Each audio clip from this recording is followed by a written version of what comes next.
Good afternoon, ladies and gentlemen. We are glad you managed to make it for this afternoon's live stream performance. We have never done anything like this before. The internet is not being our friend today, so we hope you will forgive us if things go wrong. You may have to adjust your volume at times for the different qualities of the performance. Few safety announcements before we continue. This is a live performance, things could go wrong at any time. In case of emergency, the exits are the door in whichever room you are watching this from. The students have been preparing this performance since about January. We started with the plan of it being performed in the drama studio, and since school closure we've adjusted to the experience of an online play. This is something I've never done before, they've never done before. We hope you will really enjoy it. So please enjoy this afternoon's production of Dracula.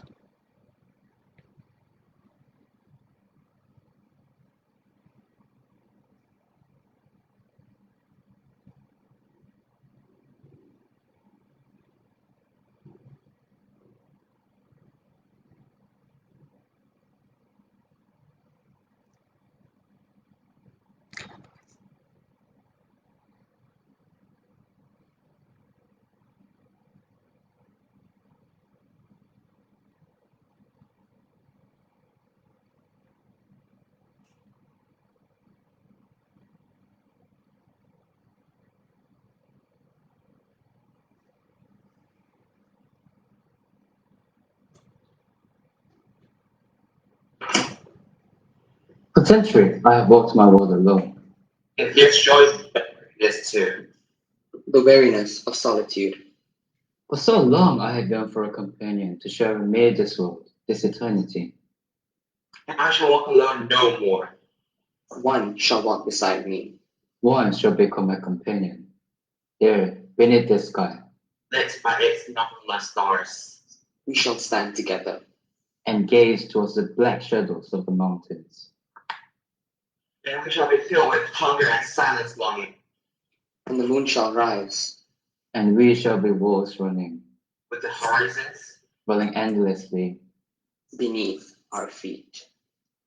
It began when I was working as an assistant lawyer in the offices of Mr. Hawkins, the solicitor, and it was in those offices and from Mr. Hawkins' own lips that I first heard the name of Dracula. He lives in Eastern Europe, a small country called Transylvania. I've heard of it. No, I can't say that I have.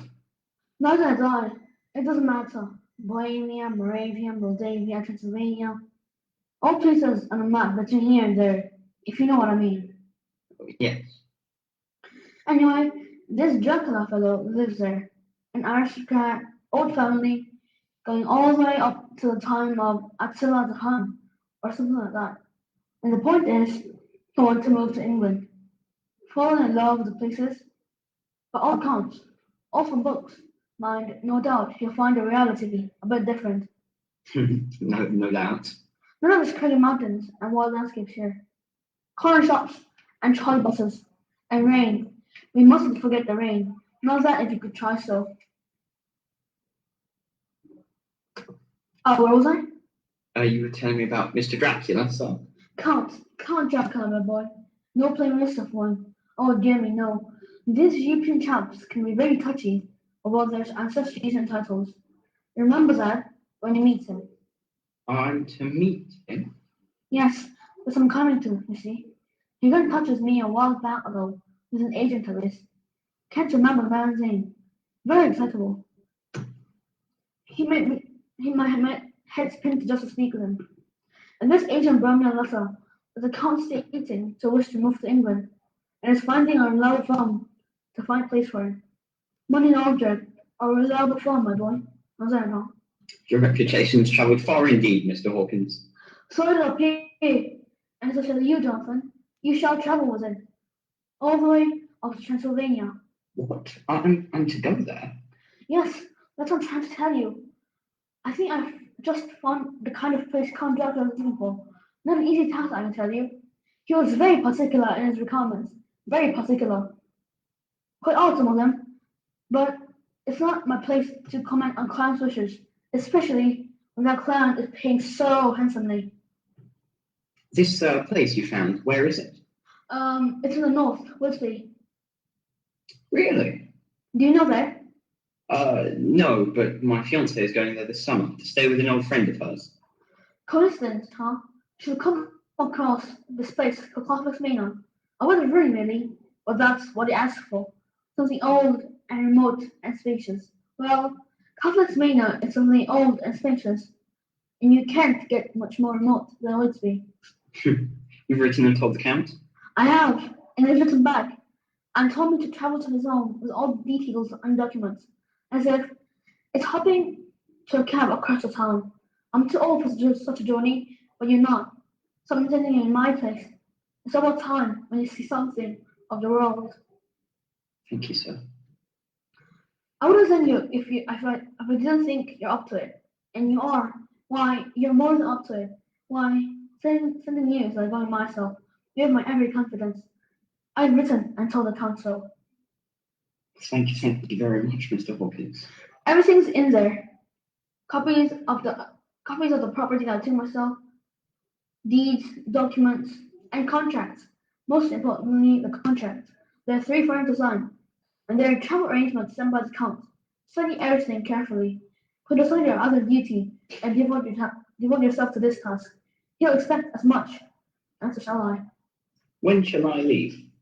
As soon as possible. Next week, if you can. The sooner you go, the sooner you'll be there, and sooner back with everything signed and sealed. And then, well, I think we might have cause for celebration. And I'm not just talking about your forthcoming marriage. I'm looking for a partner, someone to run business with me. Dwell on this, and there will be cause for celebration indeed. Thank you, Mr. Hawkins. We'll talk further when you return. It's all in your hands now. It's a great opportunity, my boy, a great opportunity. Yes, and a great adventure. A great adventure. So it seemed to me too. Even the distress I felt at having to part from my dear fiancée Mina couldn't quell my sense of excitement and anticipation. And we told each other that it wouldn't be for long, that when I returned, we'd be married. So I left the following week. I took the boat from Calais, went on to Paris. And then I took the train to Munich and then onwards to Budapest. From there, my journey was by coach, along roads increasingly remote that wound their way through the Carpathian Mountains. And it was among the lowest slopes of those mountains that I arrived at my penultimate destination, the small town of Bistritz and the Golden Krone Hotel, where I was to stay before setting out on the final leg of my journey. English? Yes, that's right. It's a long way to come. England is far from here. It is very far. You speak good German. Thank you. A good job. There's no one speaks English here. How long will you stay? Oh, just the one night. I have to go on tomorrow through the Borgo Pass. Is there a carriage that will take me? Yes, there is a coach. It leaves you at 4 tomorrow afternoon to Bukovina. Is that where you're going?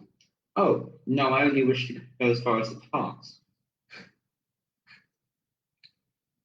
But there's nothing there. Oh, I was told there's a road that leads to the Castle Dracula. Castle Dracula? Yes, you know it. I know it. And there is a road. A track. It is not easy to walk.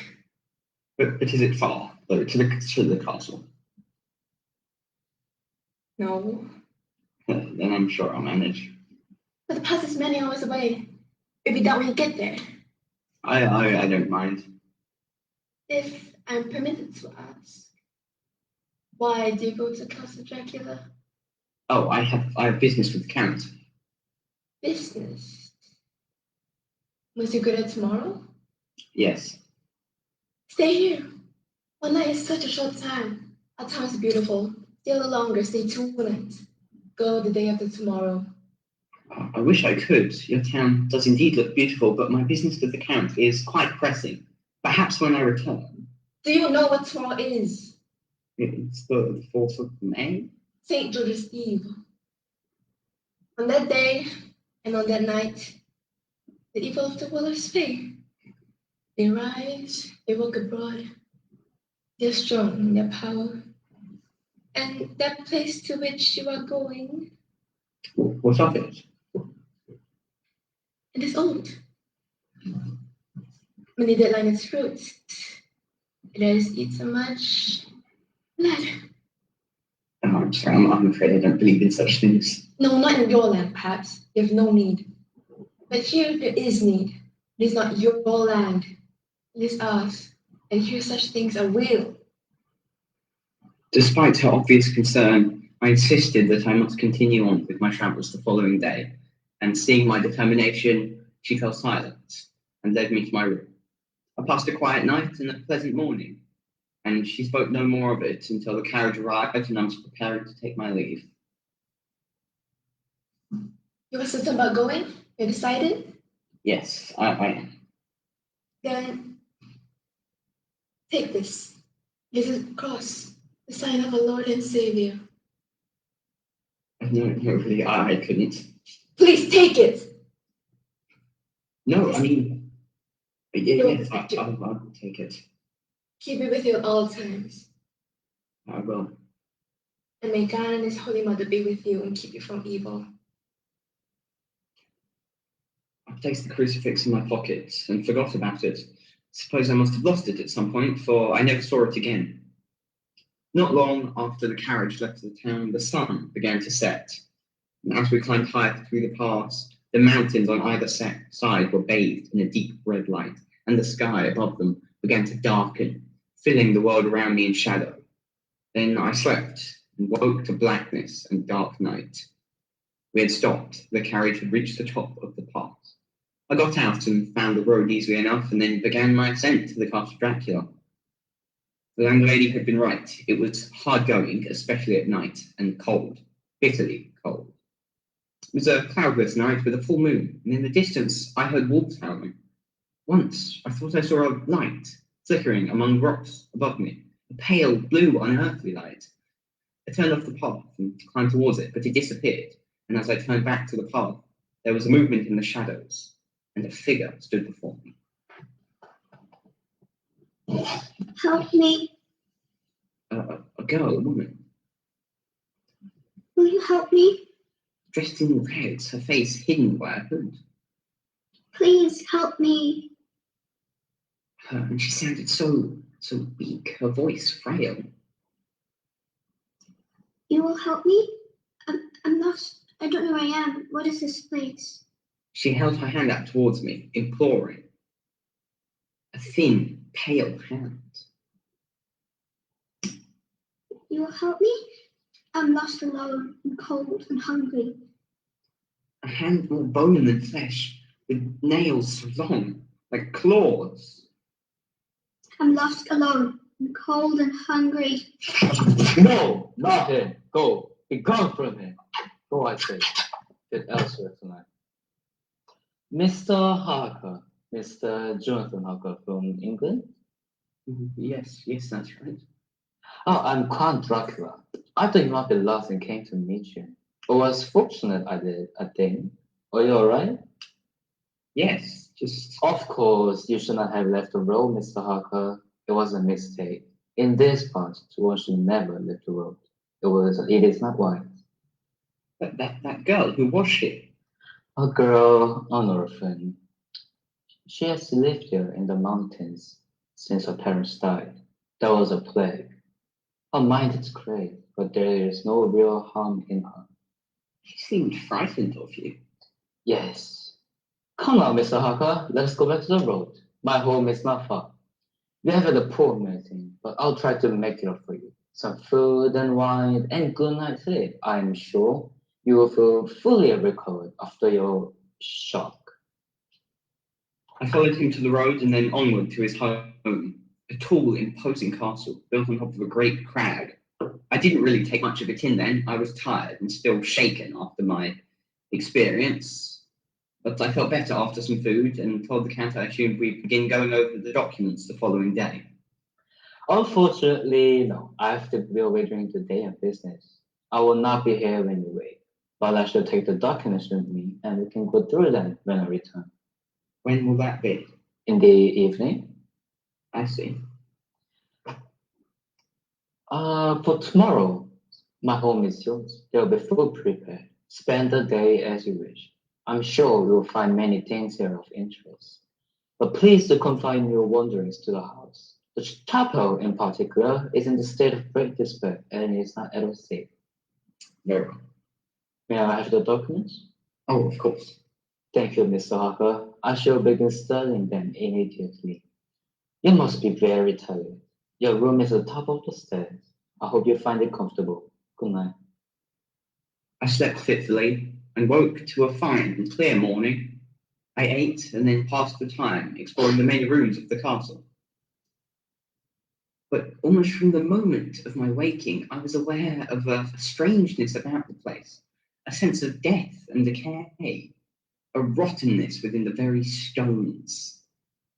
And as I explored more, every passage and every room provided me with evidence of a history that reached far back into the past. A history once grand and noble, perhaps, but degenerate now, wasted and caving in upon its own lifeless sterility. My ancestor has lived here for many centuries. Long before there was a building of this castle, there were power in the land. A fierce, proud race, warrior poets, and defenders of their homeland against the forces of barbarism. They were the true patriots, Mr. Harker. They loved their country. They We were gave, talking. they gave themselves to its rivers and forests and mountains. They fed the very earth of their blood. They grew rich and fertile with their blood. But the earth grows barren.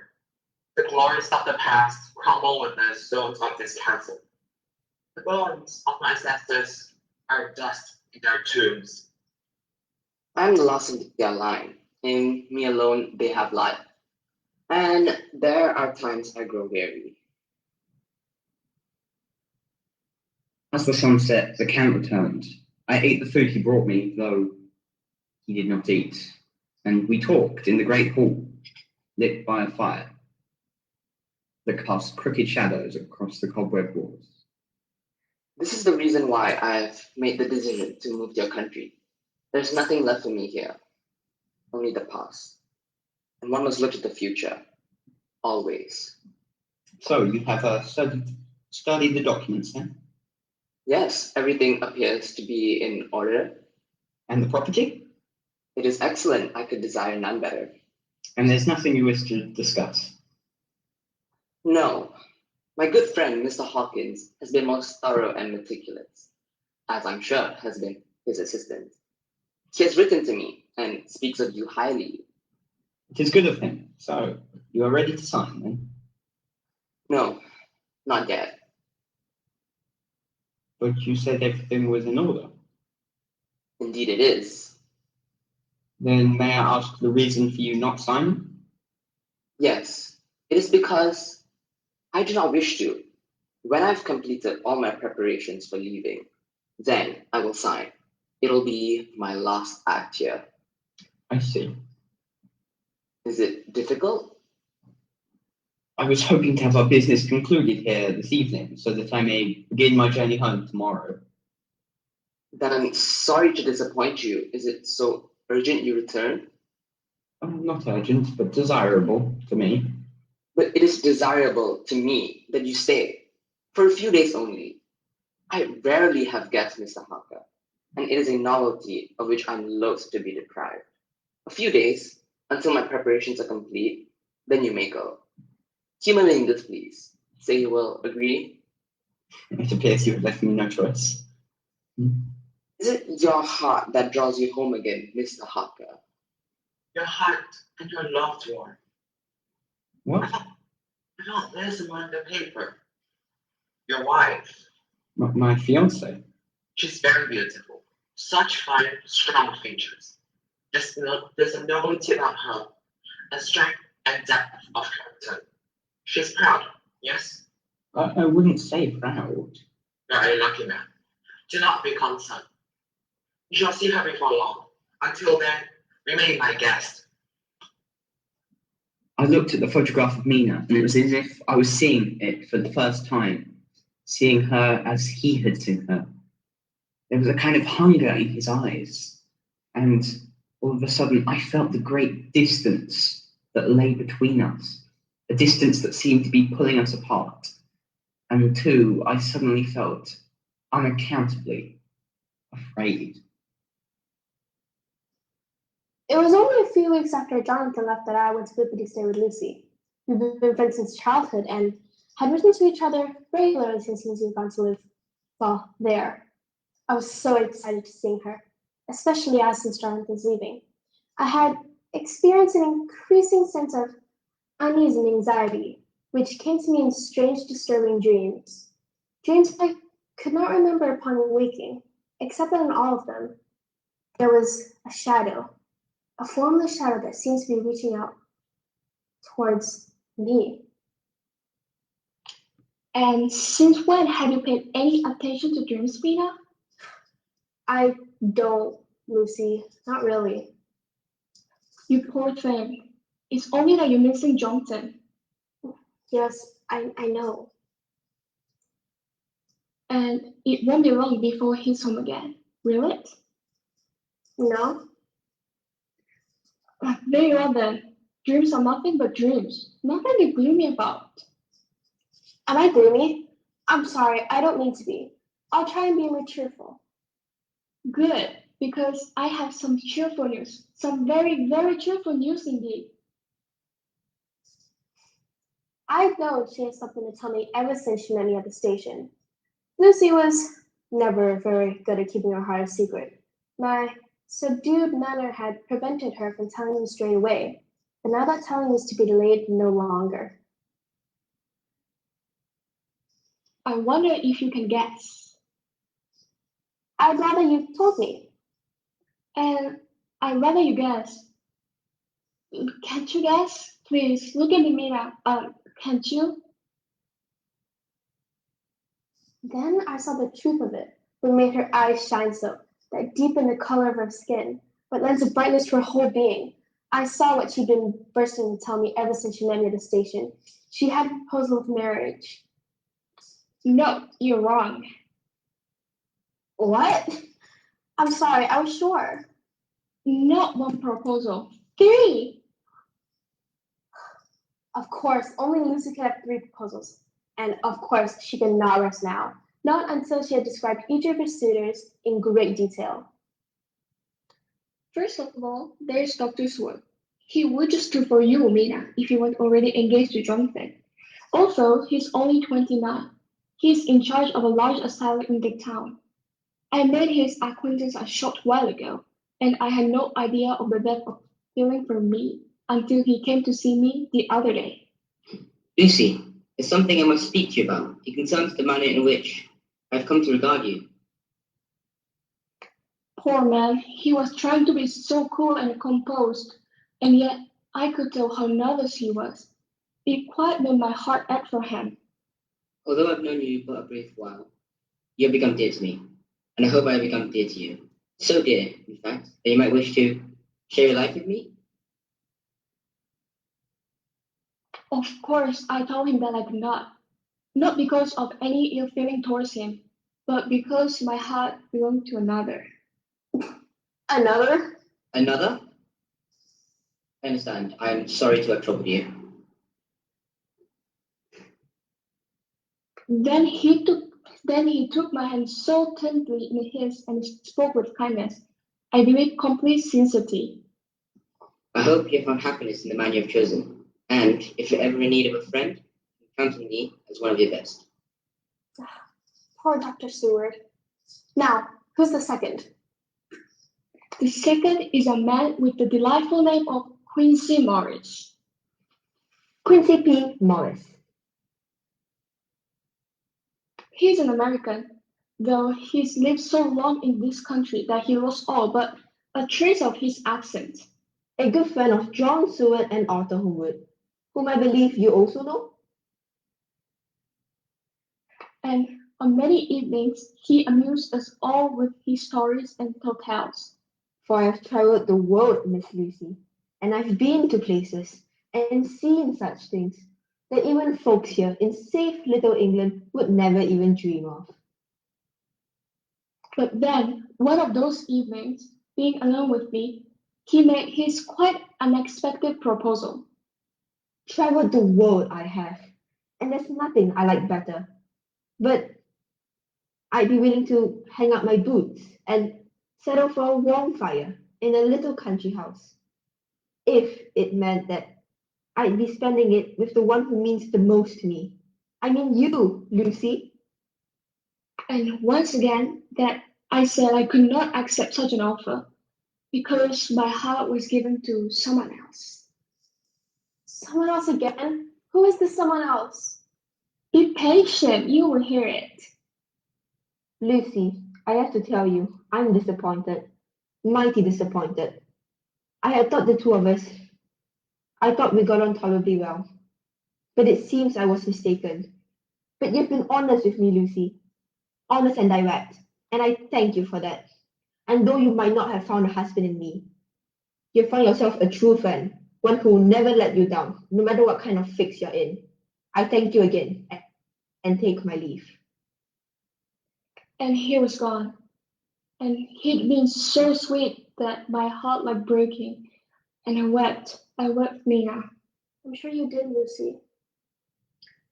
And it was while I was still weeping that another man came into the room. Lucy, Arthur Holmwood, only son of Lord Godalming. I've not told you of him before, Mina. I've not told you how from the moment we first met, he won my heart. I had never told him how I felt. And until that night, he had never confessed any feeling to me. but now I do, and I ask that you do me the greatest honor and become my wife.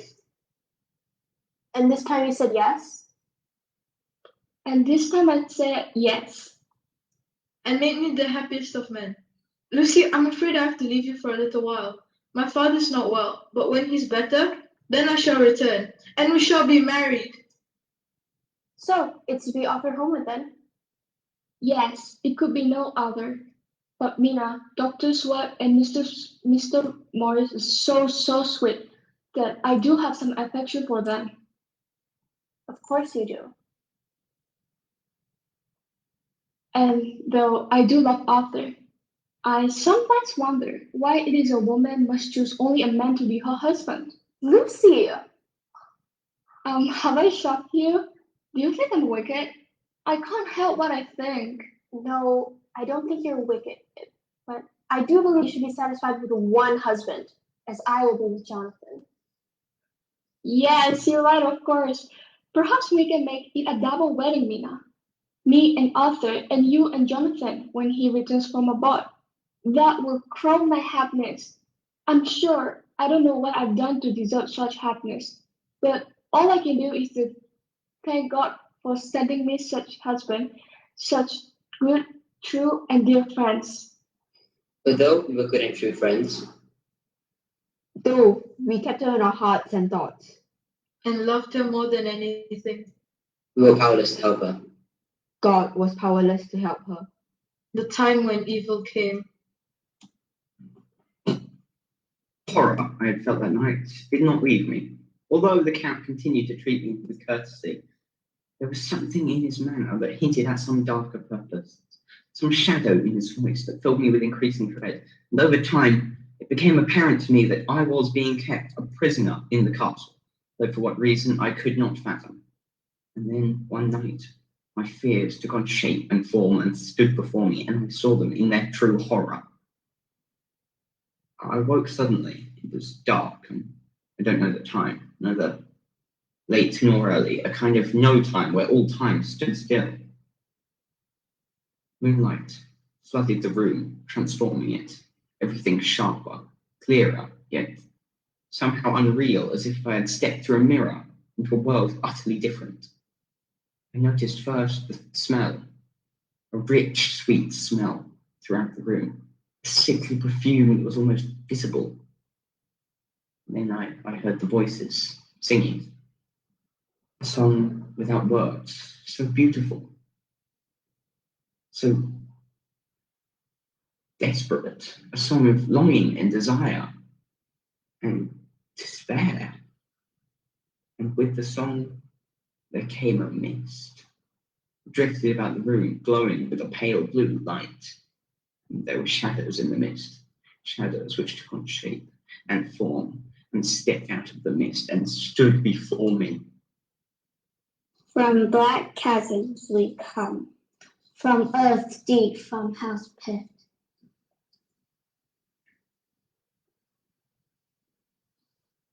From night's throat we come. Listen to us. Be still. Listen, hear our voice. It is the scratch of the rat in the dry tomb, the scratch of the spice lake over the floor. The scratch of the bats in the hollow cave. Do not move. Do not still. Be still, you cannot move. We are the death that cannot die. We are the heart that cannot beat. We are the soul that cannot fly. We are hunger. We are all the hungers under the cold moon. We are hunger, and you are our prey. And already you are dead. Already we feed. Claws, tear, teeth red. We suck the hot blood from your veins. We suck the rich life from your lips. We suck the last breath from your soul. We are hunger. The wolves howl. The owls shriek. We are hunger. We are all the hungers under the cold moon. We are hunger, and you are our prey. Leave him. Leave it. How dare you touch him? This man is not for you. Do you hear me? Leave him, I say. He belongs to me. What then for us? Where do we feed? Is there nothing for us? Feed where you will. The child in its cot, the old woman by her fire, the priest at his prayers. All are for a taking, except him. You are our master. You made us, we are yours. A gift for your creatures. A gift. A gift, a gift, a gift. You think I would forget my children? Outside, there is something. It lives. It kicks. Its life is young. It's blood, newborn. Go. Take it. Feast well. A child, a human child. Gives us life. He gives us blood. Come, sister, we go. We go to feed. You think this is a dream, Mr. Harker? A terrible dream which you awake? I tell you, it's no dream, and you shall not wake. Your world is a dream, Mr. Harker. This world, the reality, the world of night which I have made. And soon, very soon, that this world will not love you, and you shall dwell in its darkness forever. You, a shader has a heart. You belong to me, Mr. Harker. And so, the shade. And I shall feed upon you both. You first, then her. And it is you who sent me to her, Mr. Harker. Know this, Mr. Harker, and despair.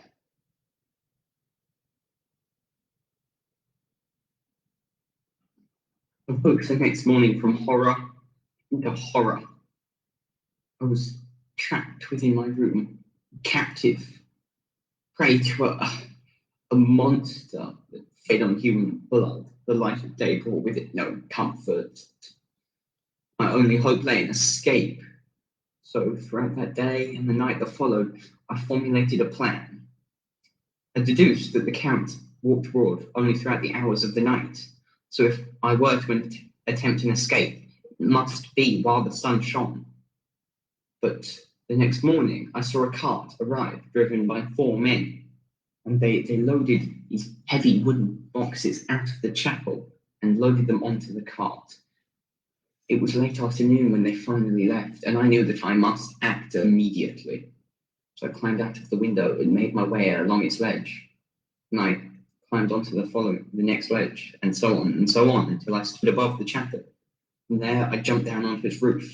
There was a hole in the roof, and through it, I noticed there were a number of wooden boxes, coffins. I jumped down through the hole and stood before one of them. Its lid wasn't secured. I lifted it away, and there in the coffin was the Count, neither dead nor alive, his eyes open and glassy, his lips red with blood. I backed away in disgust. My only thought was to flee from this place of death and doom and despair. After a while, the letters from Jonathan stopped coming. 1 week passed. Second weekend, I heard nothing. I told myself that he was a remote part of the world and that his duties would occupy much of his time, that there weren't any number of reasons why I should not hear from him. Yet I cannot spell the feeling of unease that grew daily with me. But I did my best to allay my fears, and to spend my time pleasantly with Lucy, who was happier than I'd ever known her. And she seemed happiest of all when we walked together in the churchyard behind the old abbey. We stood on a headland, looking down across the harbor and out across sea. Mina, this is Mrs. Wells, our oldest inhabitant, so they say. And how would you know my name and age, miss?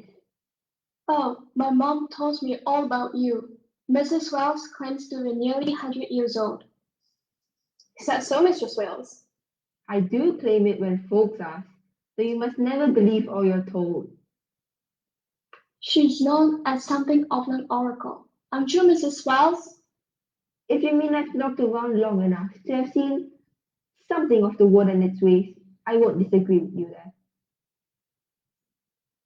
Perhaps you could tell me something then, Mistress Wales. I've heard whenever a ship is lost at sea, a fancy bell tolls out in the harbor.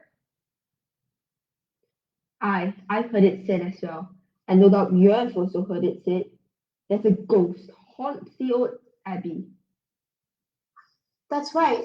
Yes, the white lady. She appears from time to time at one of the empty windows. So I've been told. Usually at dusk, with a look of sorrow and loss on her face. They said she died for love. A delightful, chilling tale. That says maybe. I've also heard it said, and by men and women with much more education than me, that come the last day, the dead shall rise up out of their graves and be as they were in life. But I don't put no more credence to that, neither nor any such children fancies. Mrs. Wells, you are a believer.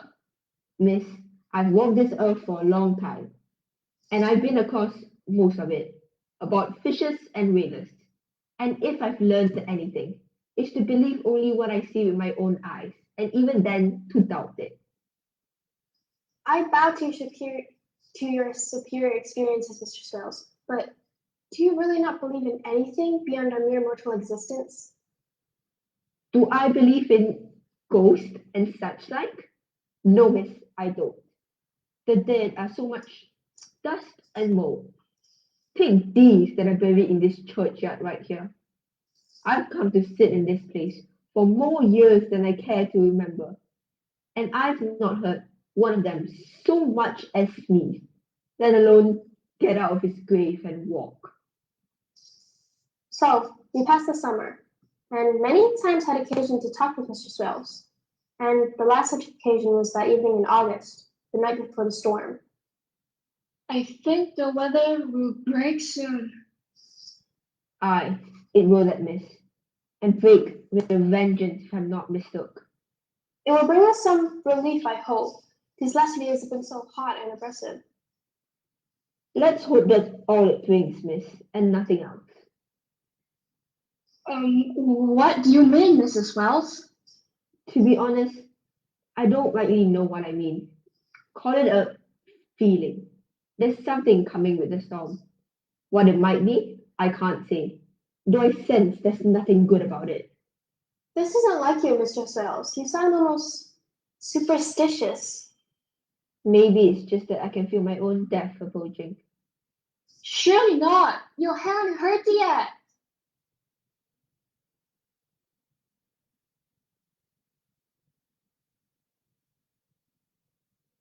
You'll live to be 100, I'm sure, Mr. Swales. I refuse to believe it. Maybe and maybe not. Who can tell when death comes to us? Maybe it's when we're looking for it, and maybe it's when we're not. But whatever form it takes, and whenever it comes, I pray I may meet it grinning. We left her there, on a seat, and returned back to Lucy's home. And I wished I'd turn around and look upon his face once more and raise my hand in farewell. For after the evening, I never saw him in the world again. I watched them go, and there were more I wanted to say to them, but I couldn't find the words. I wanted to warn them, but I didn't know of what. Bolt your doors, seal your windows tight, for there's something coming, up there on the North Sea, riding high and proud on the back of a storm. Something wicked in the wind and the shivering light, and though I can't see its face, it smells like death. I should have said those things, but I didn't, and never had the chance again. For that night, I saw its face, and they found me the next day. My neck broke and my heart burst. So evil came into this land and cast its shadow upon it and took possession. Yesterday's sudden and violent storm was perhaps the most ferocious to have erupted over the town within living memory. This fact alone would warrant its inclusion in this newspaper. Yet it also brought with it events so strange and unique that they will be imprinted on the town's memory for a long time to come. The most noteworthy of these was the appearance of a ship in the height of the storm with all sails set, making for the harbour, caught in the very teeth of the gale. Despite the howling winds and the driving rain, many townsfolk gathered at the harbour side to watch with bated breaths and anxious hearts, as the ship was tossed this way and that on the heaving ocean, several times disappearing completely from sight beneath the onslaught of the waves, only to reappear again to the cheers of the gathered crowd. Against all apparent odds, the ship weathered the storm and at last drew to the harbour, where the townsfolk gathered to greet and congratulate the gallant crew, until it was discovered that but for one man there was no crew aboard, and that one was a corpse tied to the ship's wheel. A great awe came on all as they realized that the ship had found harbour unsteered safe by the hands of a dead man. As a Coast Guard, I was first boarded a vessel. She was Russian, a merchantman. Her name, the Undeterred. What became of her crew, God alone will never know. As for the poor fellow at the ship's wheel, some desperate must have driven him to lash himself there. The doctor later confirmed that he'd been dead for 2 days and could find no definite cause of death, except perhaps fear. For there was a look on his face of sheer terror and horror, a look, I confess, that chilled me to the bone. As for the ship's cargo, all I could find on the hull were several wooden boxes, each about 6 feet in length, and these contained nothing but molded earth. The whole thing is a mystery, and a damned unpleasant one at that, and as far as I can tell, shall probably remain so. There was one more unusual event worthy of mention in this drama. Shortly after the ship came into harbour, a large grey dog was seen by many, including this reporter, to leap off of the deck and onto the quayside, and then along a path to the cliff top where the churchyard stands.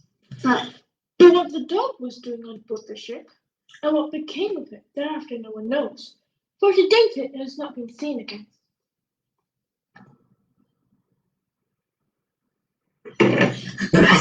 Master's come. Master, hear me. I'm ready to do your bidding, Master. What is this all noise about, Raphael? Keep it down. He's here at last. He summoned the storm. He's coming with it, and it brought him. What are you talking about? My master. Oh yes, and who may your master be, Renfield? Old Nick, most likely. Or old King Cole. I have waited for a long time. I have been faithful. He knows I have, and he will reward me for my faithfulness. You're going to get a reward, are you? Oh, yeah. I promised I would. Where would that reward be? Life. Eternal life. His master must be God Almighty then. But like I said, the devil. Life is blood and blood is life. Life is blood and blood is life. There he goes again. Blood is life. Life is blood. Life is Life is blood and blood is life. Life Get on is my nerve, that does. life is I blood. do. That's half of it. Blood in life. Life is blood in blood You is want life. the break from Life it. blood in blood is Get life. it all Life done is soon. blood in blood is life. Life is blood. You. What's going on? Bennett, stop that. Shut up, Withers, Dr. Seward. Scratch my face with those nails of his. Look, he's drawing blood. Went wild, you Even did. so, I've told you before not to use violence against our patients. Even if they use violence against us, That is what marks the difference between us and them, Mr. Withers. It is calm enough now. Don't let that fool you, Dr. Seward. There's a murder inside his heart. Sure enough, God also if he could. Renfield, what are you doing? Blood. Like it's blood. oh God, he's licking blood off his fingers. He's an animal, that's what he is. No, he's all too human, and that's your tragedy of it. You both can go now. I'll stay with him for a while. You be careful, Dr. Seward. The storm has got him all wound up. He's giving the chances like him to do it again. I'll take care. We'll be far if you need us. After my disappointment in the matter concerning Miss Lucy Westerner, I soon to become Miss Lucy Homewood. I devoted myself even more entirely to my course here at the asylum. I became intrigued by one particular patient, Renfield. His mind ensured itself in a most singular obsession, in which I discovered upon one of my first visits to him some time ago. Renfield, what's that you got there? You can't have it. It's mine. I don't want it, whatever it is. I just want to see it. Show me. Would you? Careful. It mustn't escape. Oh, a fly. Many, one of many. There shall be many. He requested sugar to lay in small piles around his cell, and a small box to keep insects in. I saw no reason to deny his request. Indeed, I was eager for him to continue in order that I should observe it and see where it might lead to. You hear them? Buzzing, buzzing, fat flies, filled with life. The box is full, you can take no more. What will you do with them? Here, hold this, don't let them escape. There, now we can move on. What was that? Another fly? It isn't flies I want now. It's spiders. Oh, spiders! And you shall grow so well and full of blood and life. One spider, and another, and another.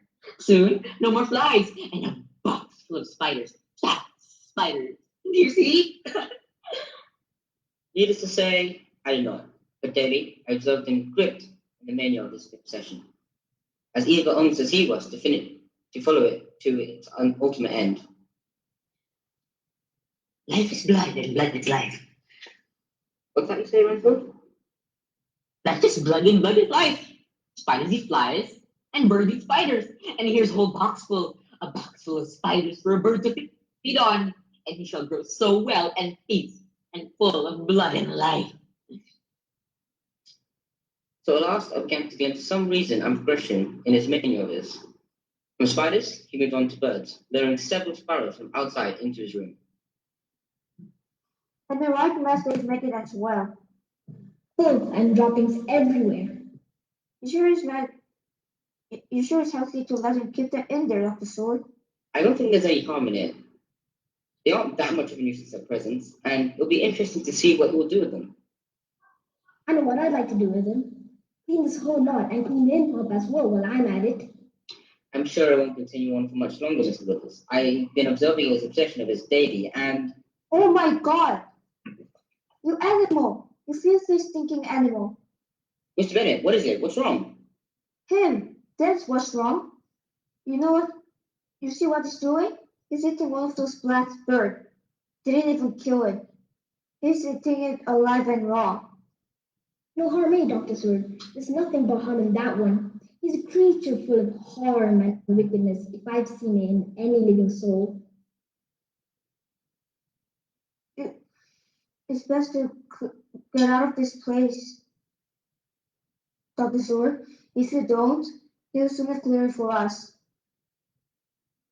After we took the birds away, to which he made his most violent objection, he sank into this depressed, morbid state, uncommunicative except for his repetition of his almost prey-like chants. Life is blood and blood is life. Life is blood and blood is life. Life is blood and blood is life. Life is blood. Until the night of the storm. The master's here. He has come. Until the night of madness and horror. He brings me freedom. He brings me life. The night when evil came.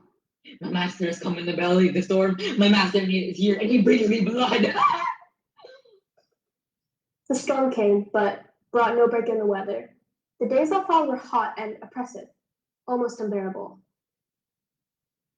And with the oppressiveness, my concern for Jonathan's welfare increased, not only for him.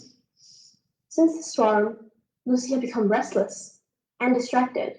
She slept badly and told me of strange, unsettling dreams that seemed to sap her energy. And she feared the coming of night, she told me. She feared the dreams that haunted her. I thought it was perhaps the terrible death of poor Mr. Swales that had affected her. But then one night I saw that this was not to be so. I awoke myself from some dream to find Lucy's bed empty. The large window that faced out into the garden was open. I rose and went out. There was dew on the grass, and I could see her footprints leading across and out. And I led towards the ruins of the abbey, and there in the distance, I saw her, on the bench where Mr. Swales used to sit. But there was something strange about her. It was almost as if she was waiting for something, for someone. What I saw next made me think I was still sleeping, still in some grip of a terrible dream.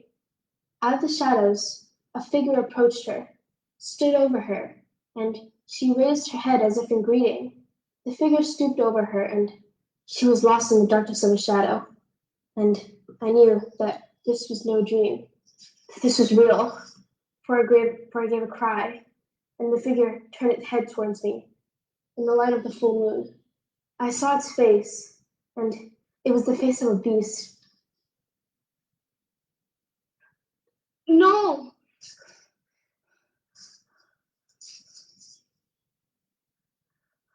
Nina, what's happening?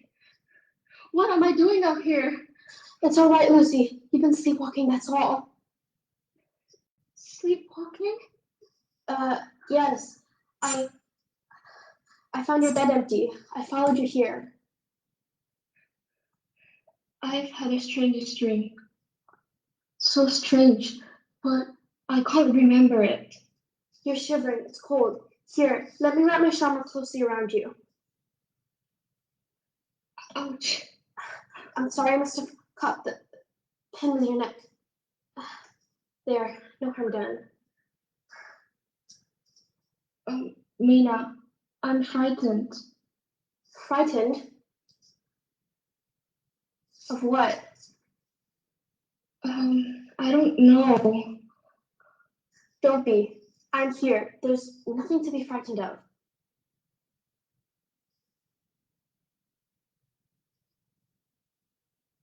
In the days that followed, my daughter grew increasingly lethargic. I, of course, was much concerned for her welfare, but hoped that, with the care and attention of Mina and myself, she would soon recover her full health. But she didn't. With each passing day, the energy and life seemed to be draining out of her body. Yet at night, she could not sleep. Several times I woke to find her, up sitting in bed, staring wildly about her, as if disturbed by some presence I could not perceive. A face at the window, red as screaming. Something scratching at the glass. It wants to get in. It's only a dream, dear. Pay no heed to it. Dreams can't harm you. It's only a dream, isn't it? Of course. What else could it be? I don't know. I'm sure I don't know. I told her nothing of what I'd seen that night. What could I tell her? For I hardly knew what it was myself. I wrote to Mr. Homewood and told him of Lucy's condition, and he replied by return of post to say that he would be with us within a week. I felt sure that his arrival would do something to revive Lucy. There! The same face! The same red eyes! We were sitting in the churchyard one evening, when suddenly she spoke, her voice low and urgent. Do you see him, Mina? There! I turned to see a figure of a man, standing some way off, but the sun was setting behind him and I could not see his face.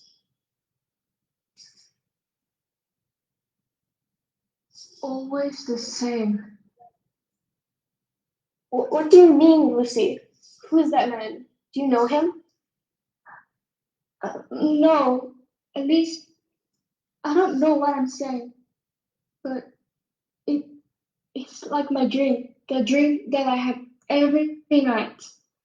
Don't think of your dreams, Lucy. Think of the life you have. Think of Arthur. He'll be here soon, and everything will be all right. And I was glad he was coming. Being not well myself, I didn't know how I could have cared for Lucy alone. Because shortly after, Nina told us that she would have to leave. I've had some news of Jonathan. A letter came today from a hospital in Budapest. That's where he is. He's been ill, but he's recovering now. That's why I haven't heard from him these past weeks. Ill? Do they say in the letter what's wrong with him? Not exactly. He appears to have some kind of a breakdown. Oh, Mina! You do see, don't you? I must go. Yes, Mina. Of course you must. Jonathan needs you. I'll be alright. Arthur will be here in a day or two. And thanks to your care and your dear friendship, I'm feeling much better. By the time you return, you will see I'll be quite my old self again. I'm certain you will, Lucy. You can depend upon it. So, I said farewell to Lucy and left, eager to make the journey, but full of fear and apprehension as to what I might find at the end of it. I did not know that my journey was to be much longer than I thought, that it would take me to a world I did not know exist, and what I found there would be like anything I could ever imagine. And we could not imagine. No one could ever imagine. When we came to stay with her, To love and protect her. To be her guardians as we promised. we could not imagine what world it was. What world of shadow had fallen across ours. And it had called to Lucy. And she had entered it. I was abroad when my former student, Dr. Seward, wrote to me concerning the girl's case, and though it intrigued me, and I gave it my full attention, yet I did not fully realize the grave danger she was in. I wrote back, suggesting certain courses of action, and, to be honest, put the matter to the back of my mind. But despite these remedies, Lucy did not get better. She only seemed to be getting worse. And she grew weaker and paler every day, as if something was draining the blood from her body. I lived my life between waking and dreaming, not knowing what was right, as if my soul was slowly being drawn from my body. My days were a mist that thickened about me. My nights were filled with the fear, with scratching at the clouds at the glass. And once there was a sweetness in the room, and the fear turned away. But then the sweetness was taken, and fear returns. It was stronger than ever. The second letter I received from Dr. Seward informed me in more detail of her symptoms, the foremost of which was extreme anemia with accompanying lethargy. Dr. Seward's concern for the patient was obvious, and while I could offer no explanation, suggested that she be given, without delay, a transfusion of blood in an attempt to reverse, or at least arrest the illness. But nothing worked. Nothing. No treatment or remedy. It seems we were all powerless to help her. And the only outward sign of any infection were 2 wounds on her neck that would not heal. A wound on the neck. It was then, and only then, the true nature of this illness became clear to me, and the peril in which the girl's life and soul stood. I wrote back immediately, saying I would come there myself. In the meantime, her room was to be hung with flowers of wild garlic, the doors and windows especially. I was still doing it all, I said, when I arrived. Flowers of garlic? Is this medical science or peasant superstition? Despite our doubts, we did as Professor Van Helsing had asked. Because, quite frankly, I was at a loss, and there seemed nothing that we could do. Nothing they can do, nothing to be done. See, the sun sets, the skies grows red, the earth grows dark. In the darkness and the redness, the west he comes. A mist creeping along the earth, cold fingers reaching towards my heart, squeezing it tight. There, he stands at the window. There he gained the entrance. The same, always the same. What was that you said, Lucy? Oh, what? Mother? Did I speak? Yes. I don't know what did I say. I can't remember. Nothing of importance. It's growing dark. Come away from the window now. Get into bed. Not just yet. I want to sit here for a while and watch the sunset. It is so beautiful, isn't it, Mother? The sunset? The world, Mother. The world is so beautiful. I wish the dog would to come to take it from us. The world is still there in the dark. Go to sleep. Then the light will return all the sooner. No, it won't. I fear the light will never come again. Lucy, what do you mean? Nothing. You make me afraid when you speak like that. Oh, I'm sorry. I think I'm just tired. I don't know what I'm saying. Get into bed then. No. I will soon, when the sun has set. You can leave me. I'll be quite all right. If you're sure. Yes. Go and sit with Arthur. Keep him company. Have you forgotten? He has company. Mr. Morse and Dr. Seward are both here. Yes, of course. My 3 guardians. I'm very lucky. Am I, Mother? Yes, you are. And I'm very lucky to have such a daughter as you. Kiss me good night. Mother, when you see Arthur, will you tell him that I love him very much? You can tell him that yourself. Do you want him to come and see you? No, just tell him. All right, I will. Thank you. Good night now, Mother. Good night.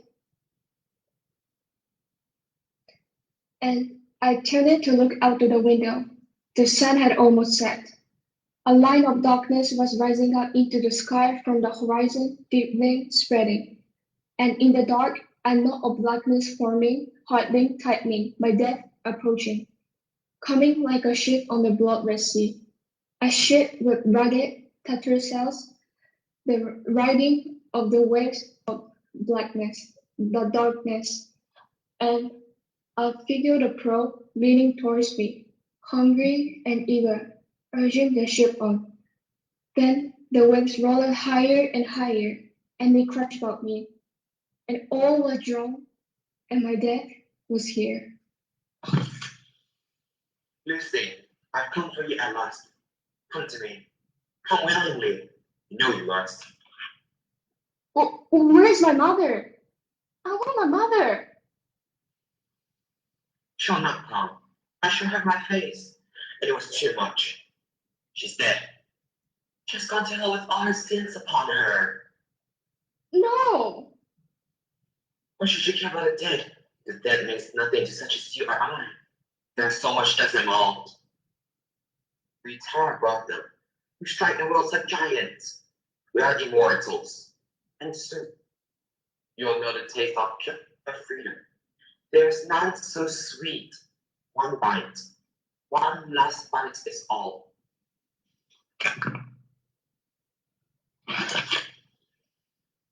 There. Yes, darling. Where are you going? I must leave you now. Not long, but so long. You shall be with me. And he was gone, but the darkness remained, and my soul wept.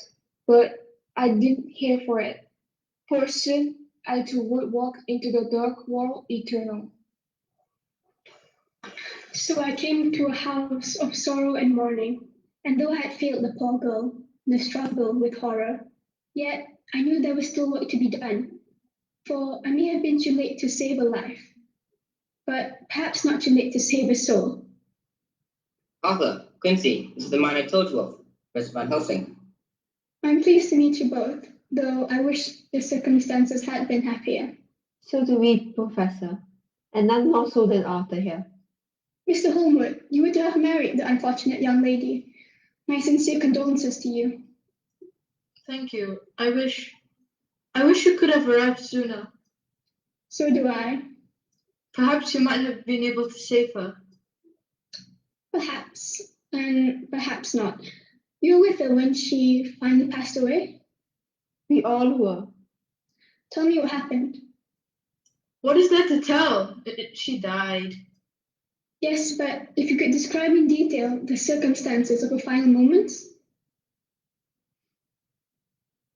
What the hell for? What good would it do? It may help prevent others from succumbing to the same illness. You think it's something contagious? It may be. I cannot tell until all the facts are before me. Please? I went to see her early in the morning. She was lying on the floor and the window was open. Open? I gave the instructions to keep it closed at all times, especially during the night. The windows had been closed. I checked them myself before I went to bed. And what of the flowers of wild garlic that were to be hung? Mrs. Westenra removed them. The smell. That was a bad mistake. If she did, she paid a heavy price for it. Yes, she did as well. From heart failure, we said, John? Yes, that's right. The window was open there too. I see. Mr. Harker, Mr. Holmwood, if you could find it in yourself to continue. I put her back into bed. I could tell she was weak. Her breathing was shallow. Did she say anything? No. Nothing? She did try to speak just before the end. Did you hear what she said? No, her voice was too weak. Is it important? It may have been. And was the end peaceful? I've already told you. May I see her? She's in her coffin. Just for a moment. It's been sealed. Nevertheless. No. You may not see her.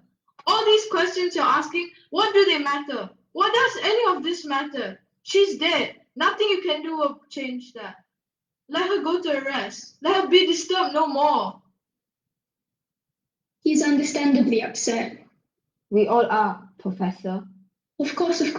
Forgive my briskness, Mr. Morris. It is not my intention to cause undue distress to the bereaved. However, no, we shall talk no more of it.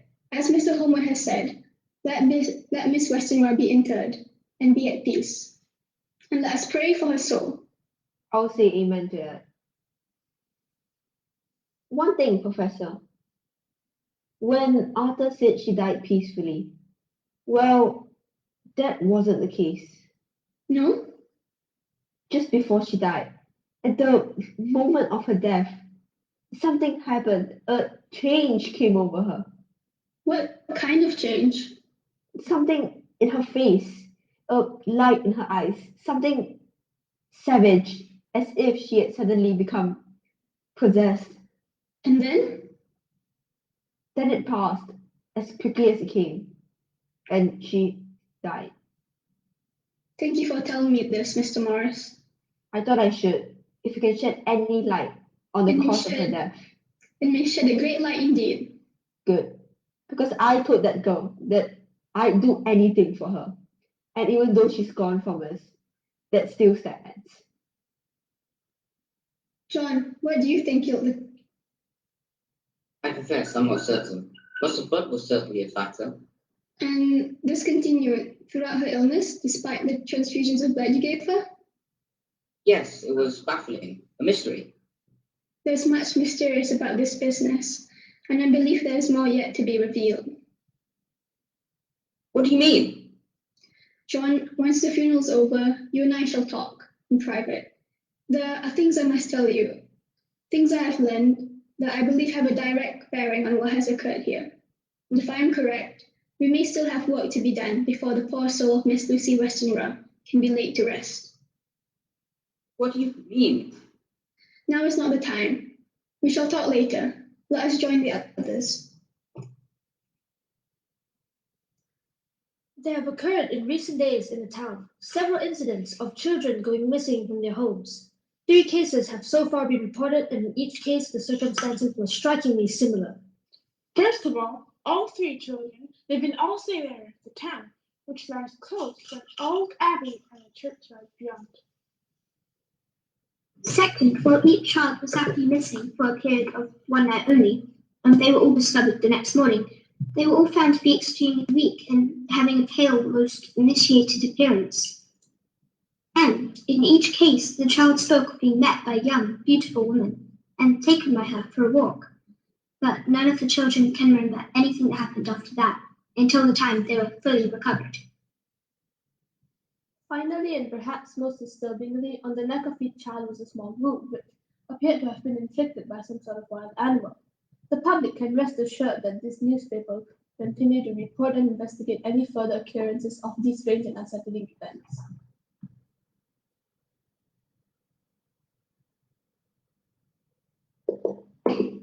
I was playing with my friends by the abbey. They went home and it started to get dark, but I stayed a bit longer because I like watching the fishing boats come in. After I watched them, I turned around to go home, and that's when I saw the lady. She was standing there looking at me, and when I saw her, she smiled and spoke to me. Do you want to go for a walk? It's getting dark. You're not afraid dark, are you? No. Then She was come very with me. She was very beautiful and she had a nice voice, and she walked towards me and held her hand.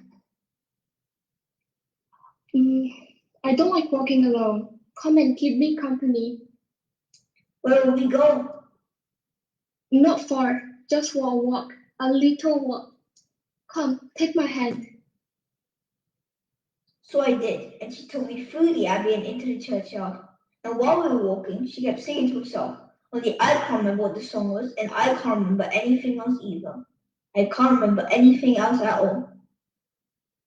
Here we are. Where? Here. Among the dead. It's so peaceful. It's dark. Yes, I like the dark.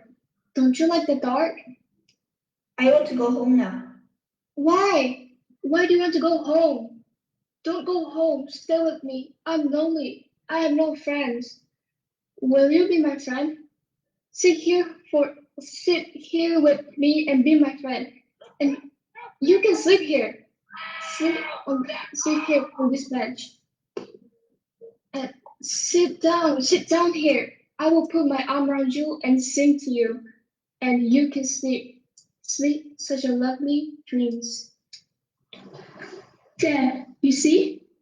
It's her, Lucy. No, what you see is not Lucy. It is Nosferatu, the undead. Now you know what I have told you is true. Yes. Now we must act before she preys on this child. Back, evil one, leave him. Back, I say, await your doom. John, see to the child.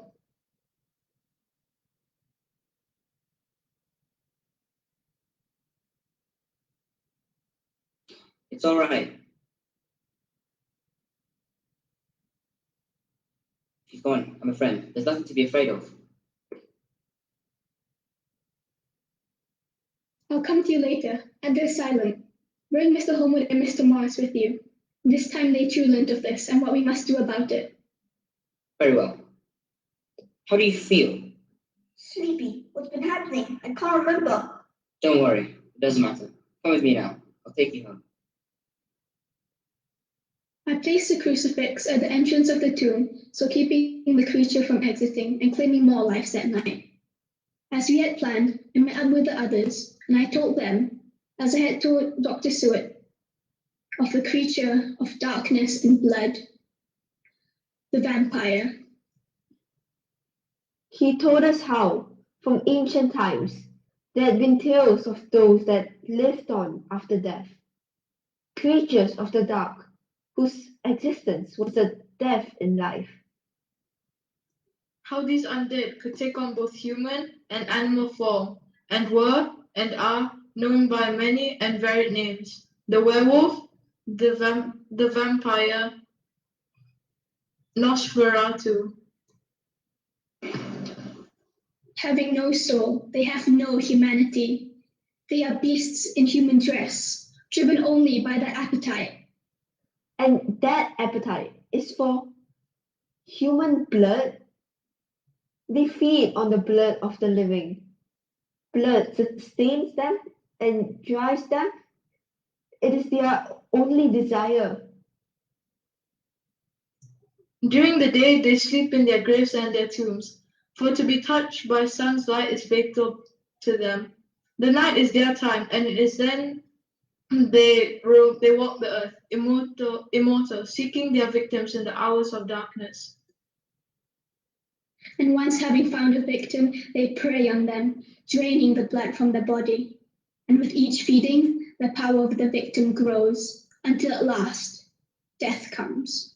But no ordinary death, for the power of the vampire has entered the victim's body, and they too become undead and immortal, and rise from their graves to feed on others in turn. And this, he said, is what had happened to Lucy. Lucy had been the victim of a vampire. And she, in turn, had become a vampire. But I didn't believe it. I wouldn't. Fairy tales, horror stories. How can we, in our world, believe such things? And then I told them what I had seen that night, how I had seen Lucy walking, or the monster that inhabited Lucy's body. I told them how, for all my belief in science and powers of reason, I had been forced, through the evidence of my rational senses, to admit the existence of another power, and that there were such shadows in this world. Shadows indeed, my friends. For we may inhabit a world of light. There's also a world of darkness, older than ours perhaps, and often hidden from our more enlightened eyes. But that world has shown itself to us, taken form and shape. And that form it walks in, at this present moment, is of Lucy Westenra. And we must act like heroes with bravery and strength to drive it back from where it came. Is everything here as I instructed? Yes. Then we must be going. But we still found it hard to believe. Even as we went that evening to Lucy's tomb, I refused to believe it. As we stood there, waiting, as the sun set, I could accept nothing of what we had been told.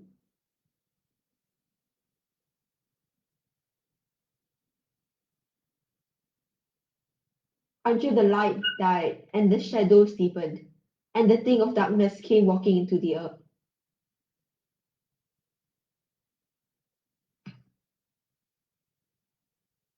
I'm hungry. Last night I did not feed. Something helped me.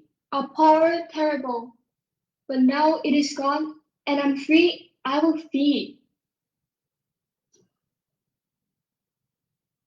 My God, it is her.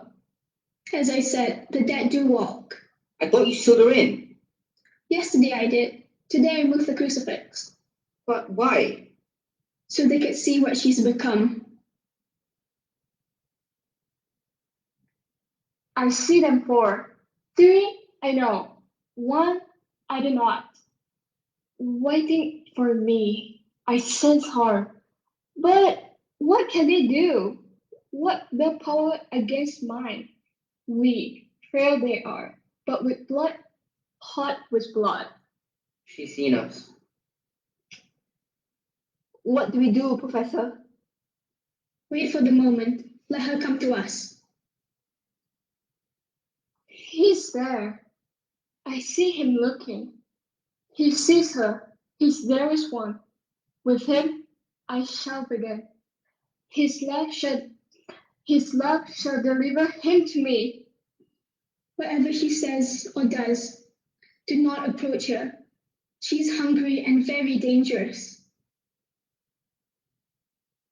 Arthur, is it you? Lucy? Take care, Mr. Homewood. Arthur, my love, you have come for me at last. Is it you? Yes, it is I, your own true love. She is cunning. Do not be deceived by her. Come to me, Arthur. Leave me. I'm not there. You can see I'm live. Come, hold me. I'm waiting for you to come to me. No, Mr. Homewood, don't go to her. Leave me. It's not Lucy, it's a monster. Let me go. That's right, Arthur. Come to me. They don't listen to them. They tell you lies. You can see it's me, your very own. Come to me now, and we shall never be parted. We shall be together for all time. Lucy. No, hellhound, you shall not have him. You then? Arthur, are you okay?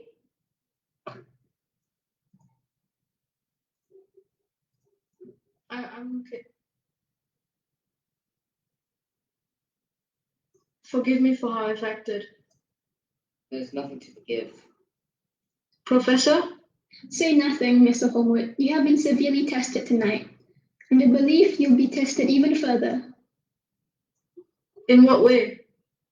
You love Lucy, did you not? I still love her. Then help her. Free her from the shackles that bind her. Kill the beast within. Are you strong enough to do that? I think so. Good. These are the weapons of mercy. Let us go and do what must be done. We entered the tomb. She was lying in her coffin. As I approached, I saw her eyes open. I saw the savage light that flashed in them, the ferocious hunger. She strove to rise but could not. Pinned down by the power of the cross, I knew now this was not Lucy.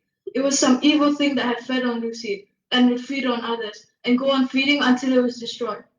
I steeled myself to the task. I took up the weapons of mercy, commended myself to God, and drove the wooden stake into her heart.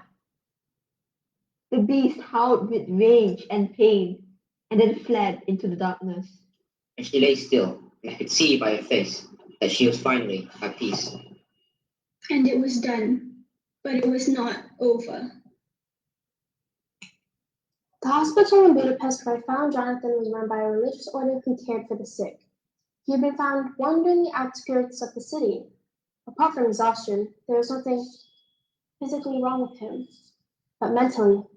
His mind had suffered some terrible shock that had left it almost broken.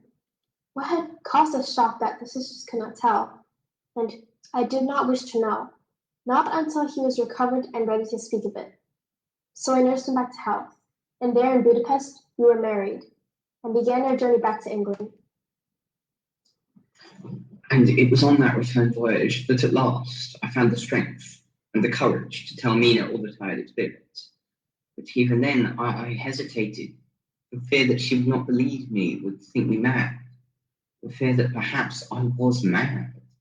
And indeed, when he first told me, I did not know what to think. I could not bring myself to believe that such evil existed in our world. It was only when I found out that Lucy and her mother were dead that I began to perceive some possible connection. So they travelled to Whitby and met up with Mr. Homewood and Dr. Seward, who told them of the circumstances surrounding the girl's death. And at Dr. Seward's advice, met up with me, and I too heard Mr. Harker's story. Poor Jonathan. When he spoke of his ordeal, when he described the terrible things he had suffered, I could see how the horror of it lived in him again. I knew the pain it caused him. I felt the pain myself, and would have saved him from it if I could. But instead I urged him to go on, for I knew that it was vital to us all that his story must be told to the end. I could not have done so without Mina. It was she who gave me the strength. It was good that you found such strength, Mr. Harker. I believe your wife's instincts are correct. I believe there's a connection between your experiences and her friend's death. A very strong connection. What you have told me and what your husband has told me, they explain much. Things begin to fall into place, and the mystery is not so obscure. You believe it was Count Dracula who killed Lucy? I'm almost certain of it. But before we can be sure, there are a few facts we must ascertain. What did Dr. Seward tell you of Lucy's death? Not everything, I'm certain. Mr. Holland was with us, and I think he was afraid of distressing him. Speak to him again. Ask him to tell you everything. You will find it distressing, but I think you'll understand more about this business. Mr. Harker, I'd like you to see what you can find out on Carfax Manor, and if anyone's been taking residence in these recent times. Of course, yes. I myself must go to London. There's a man I know who is an expert on European genealogies. I hope from him to find out more on this Count Dracula. I will return tomorrow, and we shall lay out the facts before us. And then we may be able to see how we are to act in this danger, a danger that is among us and threatens us all. Although we were staying with Dr. Seward, I had to wait until he had finished his morning duties before I could speak with him. Then he told me of Lucy's death and what happened after it. To think of her as I'd known her, as I last saw her, of her dying like that was bad enough.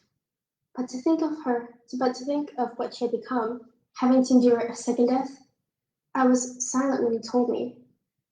I said nothing. There was nothing to be said. I could not say how I felt. I did not know how I should feel. And then, for a moment, I saw the world she had entered, the dark world where she had walked. For a moment, it opened up to me. Mrs. Harker? Dr. Seward, I'm sorry. Yes, I understand. You were speaking of someone? A patient here, Renfield. I believe he may be connected to all of this. Tell me of him, please. I can do more than that. If you wish it, and if you feel able, I can take you to see him. I do wish it. Yes, I will.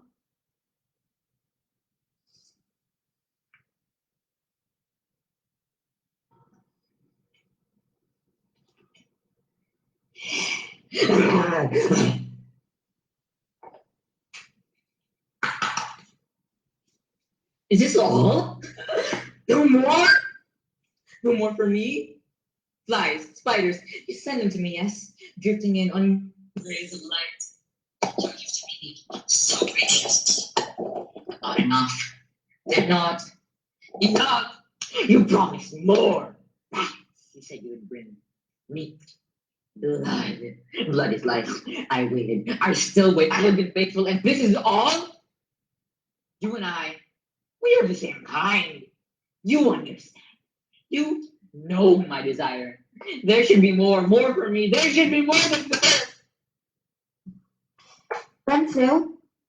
You hear me, Renfield? There's a little surprise in store for you. You're going to have a visitor. And not just any visitor, Renfield. A visitor of female variety. A woman. A young woman. Friends of Dr. Sword or something, and she's asking for a look around this place. He asked to see you. God knows why he won't mind. Are you listening, Renfield? You got a visitor. Did you hear? Yes, I heard. Any friend of the good Dr. Seward is a friend of mine. She will be made more than welcome here. Going to serve her tea and cake, are you? Sadly, such simple, civilized amenities are not made available to me here. What are you doing there, Renfield? Why don't you turn around? What are you looking at off the window? The evening. It's beautiful, don't you think? It's like any other evening. No, it's not. Look at the color of the sky. The deep autumn blue. This is the best time of all, I think. The turning of the year, summer's passing, and the world rolls incessantly towards winter. And here we stand in the cusp, held in balance between the two. Life and death coexistent. In such times and in such light is the heart of the world illuminated. To see the world in a grain of sand, and the heaven in a wildflower, hold infinity in the palm of your hand, and eternity in an hour. What are you going on about, Renfield? Blake. What? William Blake. Who is he when he's at home? A mate of yours? A poet. I was quoting one of his poems. Looking poetry now, are you? I didn't expect you to have heard of him. Expected right. He saw the world as it truly was. The shining world that exists beneath this world of shadows. The eternal, everlasting world. Angels and devils, heaven and hell. From the struggle between these two, life draws its raw energy. You know what, Renfield? What you said just then? I don't understand the last word of it. Load of nonsense if you ask me. They said Blake was mad too. Mad, was he? Did he eat flies? And spiders? Did he eat spiders, Renfield? I bet he didn't. That is a specialty, isn't it? It may have been once that I entertained such a notion, that by the consumption of living creatures one may extend one's own life, perhaps indefinitely. I now see that was a delusion, a psychosis, one of which I have been cured. Cured, are you?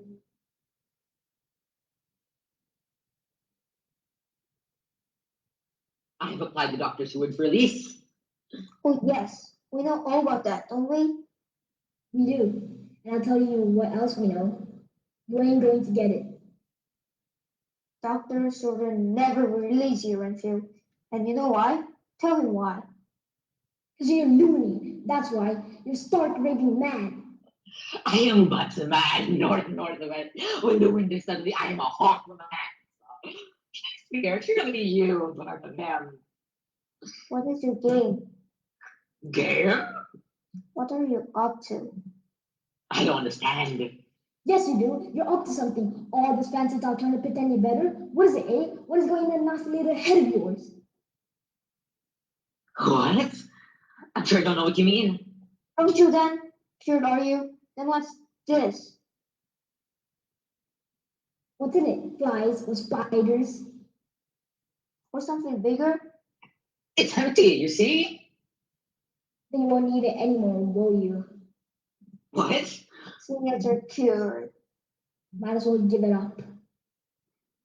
Renfield, I'd like you to meet someone. Oh, I was told I would have a visitor. I never expected to be one so exquisite. Madam, I am more than honored to welcome you to my humble abode. Thank you, Mr. Enfield. I only wish I could offer you more suitable hospitality, but as you can see. It's no matter. But it does matter.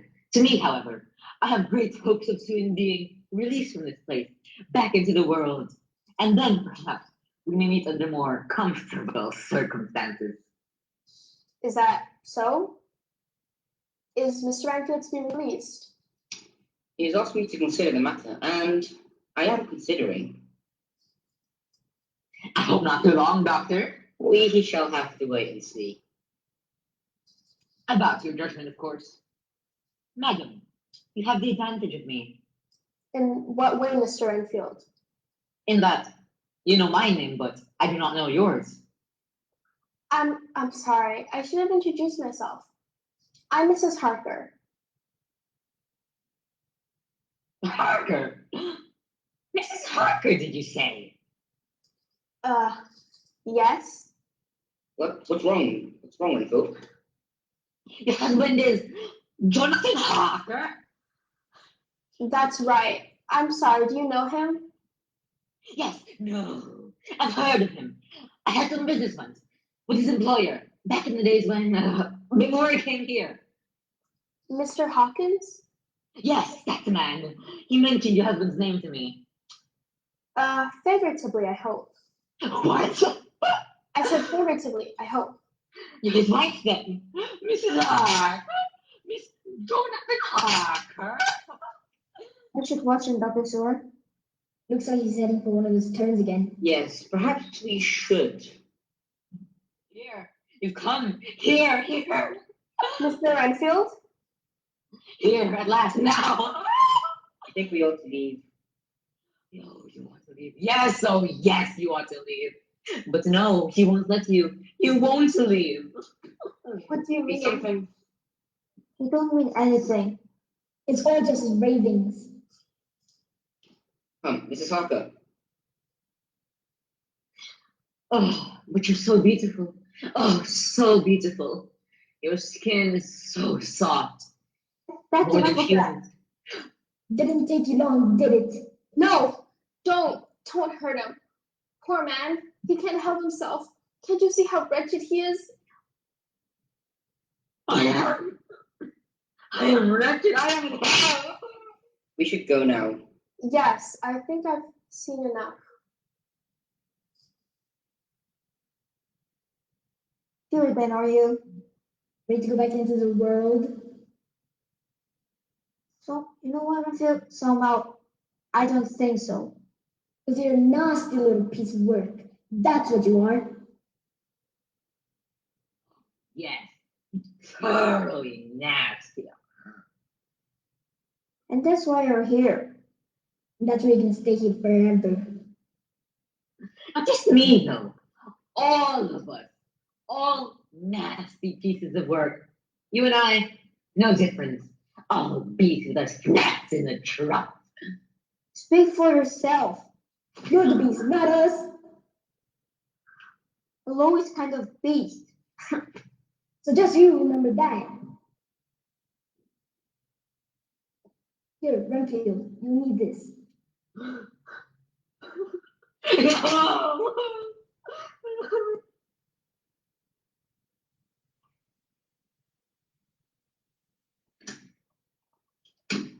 So, you want to know Yeah. complex manner, do you? Yeah. Well, I am the person to tell you if there's anybody can, though it's not the subject I'm too fond of these days. Yeah. You're caretaker there, aren't I you? know, but I'm done. Not the lady. That's right. Being caretaker Like, there but is when that's done, you can watch me. So, if you want to Like talk to your when the part I'm talking. I'm No, sorry, actually, you're my microphone. Stay here. I'm resigning my position as from tomorrow, even though I'll fill the most of the money. For a while, there may be many things money would buy. I've never known it buy peace of mind, and I haven't Jonathan Harker. this last 2 months or so. Neither peace of mind nor spirit. Yes. Yeah. I've heard of him. What is it you want to know? I was interested in a delivery of goods that may have been made there recently, around about the beginning of August. And what might you be wanting to know about that for? Oh, you see, I'm a lawyer, so the whereabouts of these goods are of some significant legal importance. Oh, well, I'll tell you then. It's with the delivery of them. Goods, that's all my troubles begin. Goods, you call them. Boxes, I call them. Wooden boxes full of God knows what. The very day them boxes were delivered, that's the day I stopped having peace of mind and spirit. These boxes, do you know where they came from? Off the ship. That ship that came in with the storm. You might have known there was something funny about them coming off a ship that was steered by a dead man. You know about that, do you? Yes, I had heard something. It was Alf Tranter that had the delivery of them. 6 of them there were. He brought them up on his cart, and it took him and his 3 lads to ship each one of them into the house. right heavy they were. I asked him what were in them, and do you know what he said to me? Mold, he said. They're full of mold, like someone's gone and died in them. And it was from the minute them boxes were put in the old place that things started turning queer. In what way? Noises, for one. Noises. That's right, sir, noises. Well, now I know old houses make noises, and when you put them in a place, you get to know them. They're kind of friendly, if you take my meaning. Well, but these noises, they're somewhat different altogether. How are they different? Unholy, that's how I call them. Unholy and unwholesome. Whisperings, murmurings, scratchings, like something with claws scratching and scraping its way along the floors. First time I heard it, I were in there giving a bit of an airing, and up it comes from the down below. The scratching and scraping set me cold, it did. And that wasn't the last time I heard it either, and always from the same place. The cellar? That's right, the cellar, where me and Alf Trenta put them boxes. But it wasn't just noises. It takes more than a few unwholesome noises to put the wind of a woman like me. What else? Rats, sir. The place is full of them. There's always been a few right there. Of course, can't help it. An old place like that. And it's been empty for nigh on a century. But it's much more than just a few I'm talking about here. There's a whole multitude of them. And bigger than any natural rat has a right to be. I came upon one of them just a week or so back, perched atop of the stairs and looking down at me. Well, I wasn't going to get outfaced by no rats, so I just went up them upstairs, waving my brooms at it. But the blasted thing just stood there, staring at me with them red eyes and big yellow teeth. And I'm not ashamed to say that I begged from it, sir. But I'll tell you this about it. I had a good look at it when I was on the stairs, and there was blood on its mouth. Fresh blood. And where the blood came from, don't bother thinking about. Have you ever seen any human figure about the house? I can't say that I have. No, I've not seen nobody. Oh, though sometimes I have a kind of sense of somebody being there, like I were being watched. But the only thing I've ever seen is them rats and another creature. What kind of creature? Well, now, when the ship came in out of the storm, it were all in the newspaper as how there was something else on board, apart from the dead men. A dog, they said, were a big dog that came jumping out the hold and ran off into the town. People say nobody saw it again after that, nor knew what had become of it. But somebody did. Somebody saw it. I did, and it wasn't no dog. What was it? I only caught sight of it the once, in the wood that grows at the back of the house. It were getting dark, but I saw it there, coming out of the trees. It stopped when it saw me and looked me full in the face before it turned around and went back into the wood. I've only seen something like it once before when I was a young woman and went down to London and paid a visit to the zoo. But listen, I'll swear on any Bible on earth you like that this creature were the same as I've seen there. It were a wolf. A wolf? I don't care if you don't believe me. No, Mrs. Outways, I do believe you, and you have been most helpful. Here, take this for your troubles. Oh well, I won't refuse you. I'll be in need of a bit of rest now, and I've decided to quit that place. It'll be in short supply, but I'll have something I don't have now. Peace of mind, sir. Peace of mind and spirit.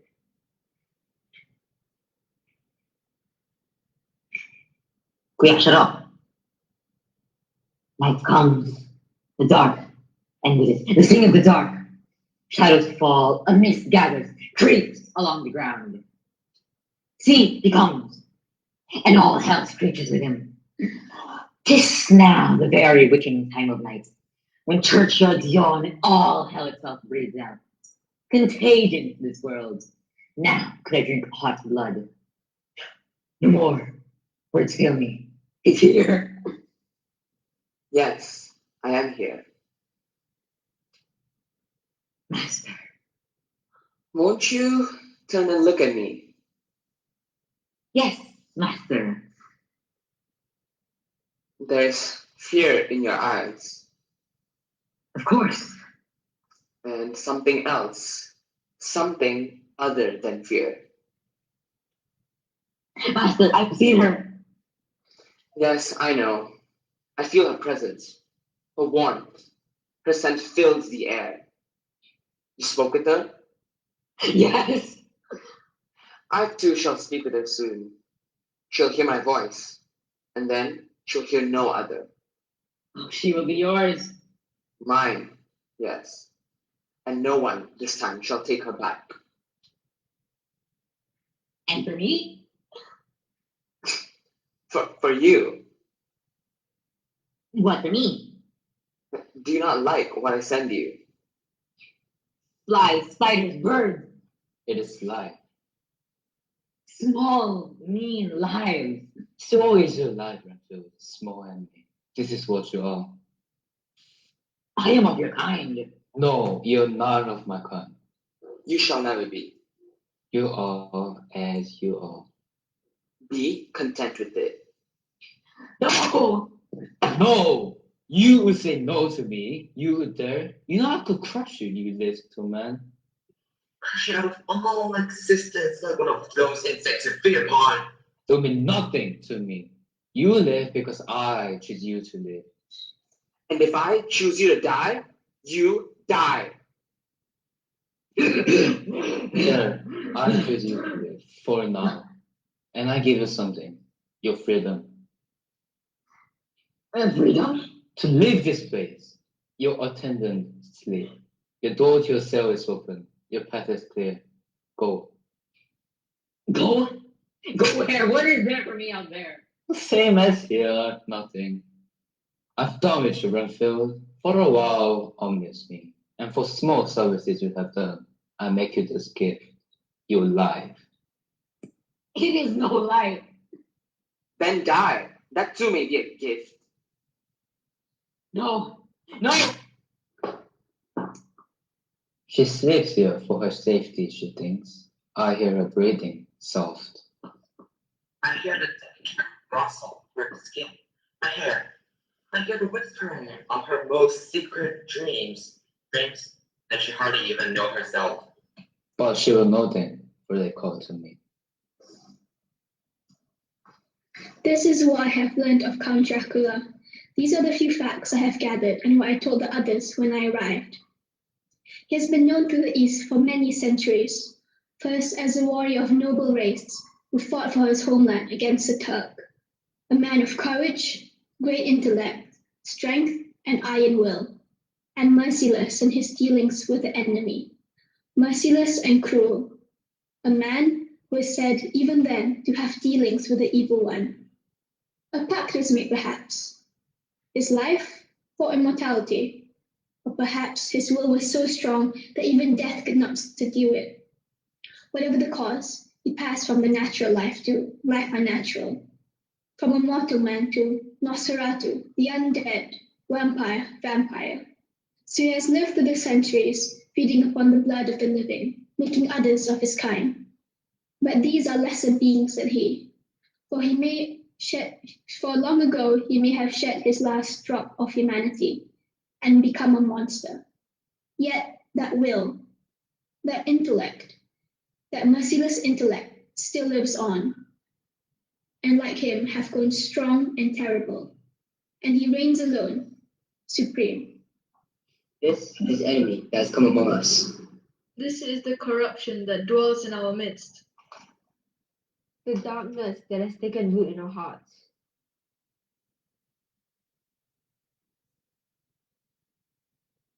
The darkness that must be destroyed. For if not, it will surely grow and spread until it has consumed us all. Yes, indeed. This is why we are gathered here, to see what means are at our disposal in the battle against our foe. For the danger is imminent, and we must act with all urgency. Even more urgency now that Brimfield has escaped. He's still at large? Arthur and I have been helping to search for him all day. It's as if he had just vanished from the face of the earth. No, he will be near, but hidden. He is a slave to Dracula. He cannot go far from his master. But he is of little account to us right now. It is on his master we must fix our attention on. I think there's one thing that should be done first. What's that? From what Jonathan has told us, Mina is the most immediately vulnerable. Yes, I would say so. So it would be best to remove her from the danger. She should leave now and return to London. Well, Mrs. Harker, what do you say to that? I appreciate your concern for my welfare, Arthur, but I am determined to play a part in destroying this monster. I shall not go. I want to stay. I saw what happened to Lucy. If the same were to happen to you... I'm quite resolved. I shall not be packed off to London. I shall remain here where I may do some good. Bravely spoken, Mrs. Harker. Your courage and determination shall be an example to us all, and we shall all need these qualities if we are to succeed in our plans. We have a plan? What we have learned of the nature of the beast shall help us form one. For example, we know the vampire rises only during the night. During the day, he must rest, and he must rest in his native earth. This is why the boxes were brought here. They are his sanctuary from the sun, which is lethal to him. And we know where these boxes are. If we can just prevent him from returning Wouldn't to it them. be simpler to deal with him like we dealt with... You can say it, John. Like we dealt with Lucy. Those are my thoughts exactly. We may yet have to, but not now. It is too late. In a moment, the sun will be setting, and we will not be able to reach Carfax Manor in time to take him at his rest. He'll rise again, go about his business. But while he is away, we shall strike our first blow, contaminate the earth in the boxes, so that he cannot return to his lair. Drive him into the open, where we can face him outright. Exactly so, Mr. Morris. And then? Then, weakened by the sun's rays, we shall have him at our mercy. And with the weapons of goodness and trust in God, we shall drive him into hell where he belongs. I wish it was as simple as it sounds. You were right to speak words of caution, Mr. Holmwood. You must not underestimate his cunningness and intelligence. But I have reason to believe he has urgent matters at hand, and his urgency may cause him to be careless, and in that may lie our advantage and our victory. The sun is setting. Then we must be going. Mrs. Harker, you'll stay here? I think it's best you should.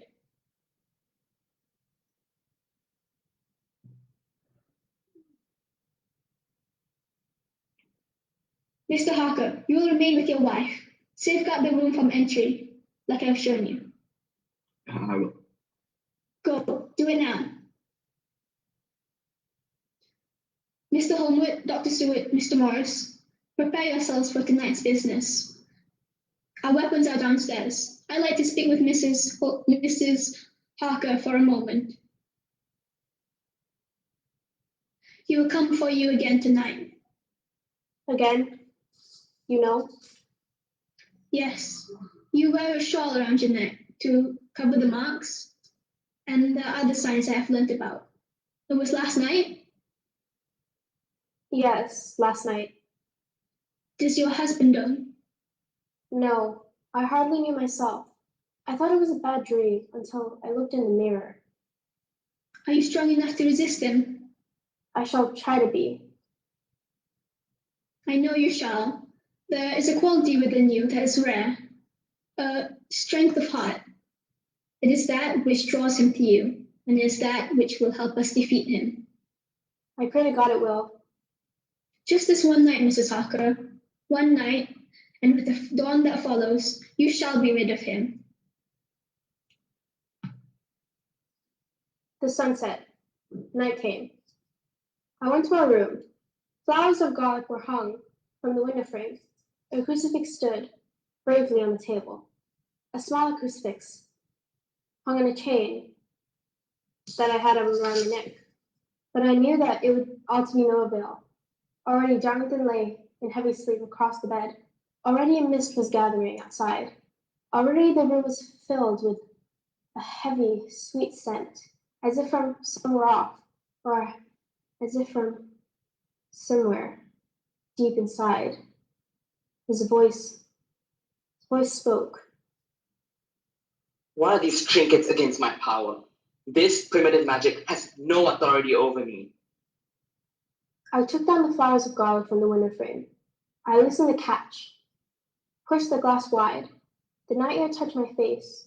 Soft sigh of content, but there was nothing beyond, nothing to be seen, only thick mist congealing to some outward form. I turned back to the room, crossed to the bed, and kissed Jonathan as he lay sleeping. I brushed the hair from his eyes, and all collapsed, and was made new again. And I turned back, and he was there. Remove that. He pointed at the crucifix hung at my neck. I took it off and dropped it to the floor. Come to me. I went across to him. I stood before him. The shadow was upon me. My soul shivered. You're afraid. Yes. There is no need to be. No need to fear me. No need? You think I bring you death, but I bring you life. I know what you bring. If I were dead, I would welcome it, but it is neither life nor death, something unholy, abominable. You know nothing of which you speak. Nothing. How could you know? My existence is unimaginable to any of mortal flesh. The world you walk in, the world of light and sun, that is your only reality. Is to me a thing of mist and rags and shadows. It is frail as a spider's web compared to mine. For mine is a world unchanging and eternal. It's a world of bottomless depth and endless horizons. It is a world where silence has a voice and sings a frozen void between the stars. This is my world, and it shall be yours. Mine? What do you mean? For centuries, I have walked my world alone. It feels joy, but a weariness too. The weariness of solitude. For so long, I have yearned for a companion to share with me this world, this eternity. So I shall walk alone no more. One shall walk beside me. You shall become my companion. No. Listen, I could feed on you as I have fed on others. You would become undead and you can feed on others in your turn. Yet, I sense in your kinship a likeness to myself. The same proud spirits, the same strong will. Is it not so? Do you not feel something of it yourself? You do not deny it.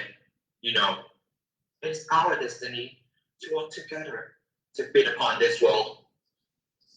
Our it's all. And so, I do not force you. I do not feed upon you, but simply ask you to come to me willingly. To become as I, equal and free, to feed upon me. Come. I will not, no. You shall not deny me. You shall be mine. Perhaps, but never willingly. Then your husband is dead. Even though as he lies there sleeping, I shall crush him. I shall tear his throat and feed on me before your eyes. No, please. Then come to me. Come to me, and he lives. Though I hate him, I shall let him live. For you, will you do this for him? Will you give him his life? Yes. For love of him. For you, I have nothing but hate. That will not be for long. Soon, he will be nothing to you. And we Shall be all. Come, let us make our pact again. What the pact was and how it was made, I have not told anyone, nor will I ever tell. But there, in the dark of the room, it seemed my soul floated from my body and crossed immense spaces, and I saw great forests and dark mountains, and a wide plain stretching between them, and all was sharp and clear and bright, and where the earth ended, the mountains rose, and there was yet more beyond the mountains, and I was running, and the horizons rolled beneath my feet, and there were no end to them. They woke me in the early hours of the morning. Nina was still sleeping, and they called me out of the room so as not to disturb her. There was only two of them, and I could tell by their faces that something was terribly wrong. Wrong, yes, all wrong. We should have known he couldn't be taken so easily. What do you mean?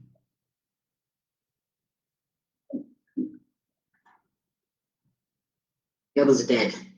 Dead. No. I'm sorry, yes. Tell me what happened. We came to the manor sometime after sunset. It was silent and dark. Arthur and Quincy remained by the door to keep lookout. Me and the professor went down to the cellar. Found the boxes, but there were only 4. 4? But 2 must have been removed for safety. It was then we guessed that Dracula must have guessed our plans. Nevertheless, we set about our business. We removed the lids from the remaining boxes, sprinkled holy water, put crosses there so they were no longer refuge for the undead.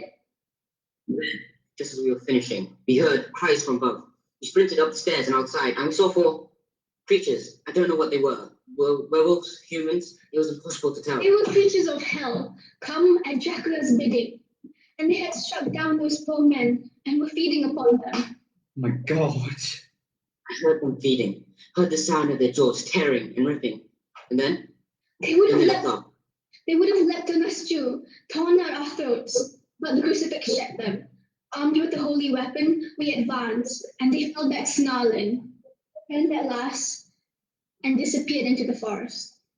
And Arthur and Quincy? there was nothing we could do for them. Arthur was already dead. Quincy died as you know beside him. Where are they now? We took their bodies into the house. I laid a crucifix on them to protect them from further desecration. Tomorrow, we must return and give them a proper burial. Yes, of course. But what are we to do now? I confess, I am uncertain. We have failed. He foresaw us and led us into his trap, and he is still at large. We must think again, for this is a foe indeed to be feared. So, I knew at last that it must be me. When I learned from Professor Van Helsing and Dr. Stewart what happened, when I saw their weakened, exhausted faces, when I saw how the shock of it struck at Jonathan, brought back to him the horror of his own experiences, then I knew that I, and I alone, must destroy this monster. For what the monster was, I too was now, in part, and the strength he had given me could be turned against him. So I went back to where it had all begun, to the churchyard by the abbey, on the cliff top of the sea, and I thought of how Lucy and I walked there in the summer, how she told me of her engagement, how we talked and laughed together and planned our futures, and how full of life and love and hope we both were. And I thought too of Mr. Swales, and the storm, and the ship, and the darkness that had come with a storm and a ship. And it seemed as I thought of those things, that as all had begun there, all the evil and horror, so there, too, I must end it. You've come to seek him? Yes. But you find only me. Where you are, he will not be far. It's true, yes. He binds me to him, holds me fast in his fist, squeezes him. You are free, he said, but you know, I can never be free. Not until... He is destroyed. Destroyed, yes. You will destroy him? If I can. But you will like him. No. Of his kind. No. Yes, he's taking you to him. He's making you as he is. It works with you. The power, the growing, the dark in your heart, the hunger. Not yet. I will fight it. I will destroy him and destroy the darkness within me. Not alone. In the end, you would falter. But together, you and I. You? I will be free of him at last. He burns in me. He scalds my soul. I wish to be a man again. You know where he is. There, in the abbey. The crypt. He is there now. You go to him. Walk with him in the dark. Keep him with you all night. I shall defile this earth. Give him no sanctuary. Then, when the day comes, he will die. Go now, the sun is setting, and you must be there to greet him. As the sky reddened, I went to the abbey. As the last rays of light splashed upon its walls, I walked among the ruined stones, entered the broken doorway, descended to the dark beneath the earth, and there I found him. I knew you would come. Together in the dark we stood, and I could feel a part of me drawing towards him, longing to embrace the world of his making, the monstrous, the merciless, the unfettered. And that part I let go of him, but kept another secret, held precious and safe. Tonight I shall not read. It is not yet necessary. We shall make our pact again. You shall draw blood from me once more. I'm closer to the eternal light. Yes, but not here. Outside on the cliff top. The place you first saw me, when I fed on the other? Yes, there. It's fitting. Very big and it shall end. And a new life begin. Such visions I saw that night, wonders and terrors. I saw the ages of the world, saw how life in those ages flowered and withered, brief as a breath, an insect thing, and there, apart from it all, drawing life from the living, one creature, unchanging, myself.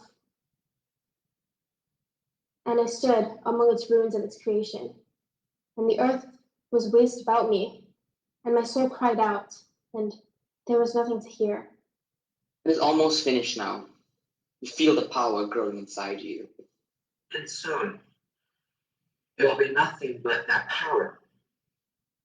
You will shed the mortality like a dry skin. And then you will know the rapture and the glory and the terrible joy, the insatiable hunger. In the east, the sky was lightening.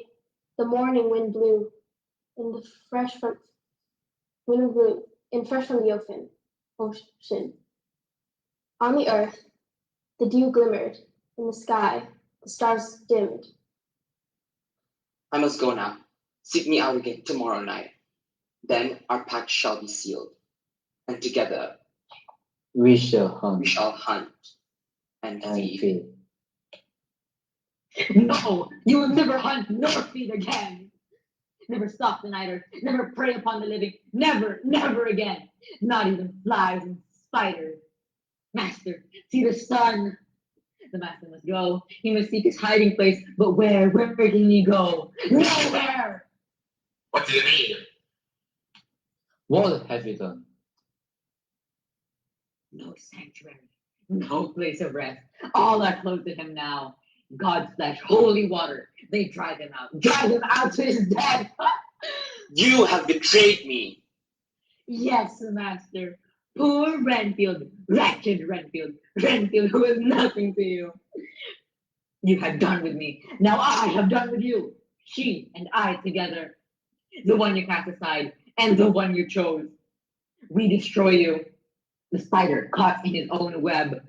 Soon you'll be no more. All will be free. All that have been taken free from you. I shall be a man again. No! My last act in this world. Now let the day come. Let the sun rise. The light of your world burn me to dust. It shall know me no more. And I And I live in my undying I hate. Then the sky burst into flames, and he gave a cry, a long howl of anguish and pain and rage and despair. And as it rose, the light seared through him, and he was gone, leaving nothing but dust that was taken by the wind and scattered across the face of the deep.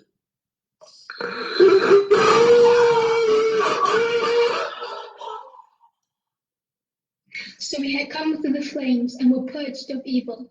And though it had cost us dear, the enemy had been defeated, and good, like always, prevailed.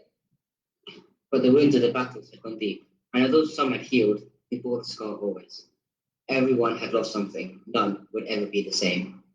But we went back to what we could salvage of our lives. We settled, had children, lived in comfort, though not great prosperity. And if ever we talked of that time, it was as of something long done and over. For in the end, despite everything, we had peace of mind and peace of spirit.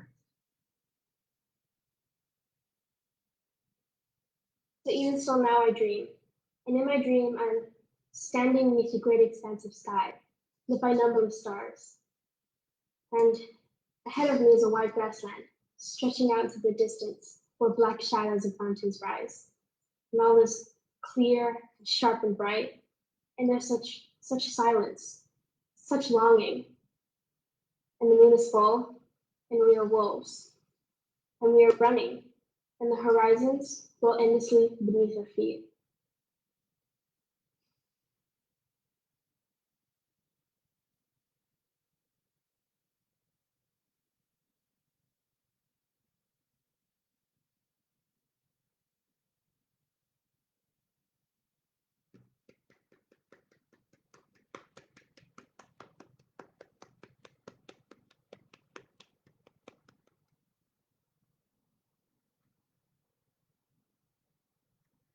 Ladies and gentlemen, we really hope you've enjoyed our performance this afternoon. It's a miracle that we seem to have got from the beginning to the end without my computer dying. Thank you so much for joining us. The recording will be available on the playlist on YouTube as soon as I have time to put it on there. There's still lots to enjoy today. We have the staff play next, which will be definitely more chaotic and less well rehearsed than Dracula. And then at 7 o'clock, the full playlist goes public for the music concert. We're really glad that we've had an audience today who seem to have enjoyed themselves in the comments. Please leave some feedback for the students to see when they get some time.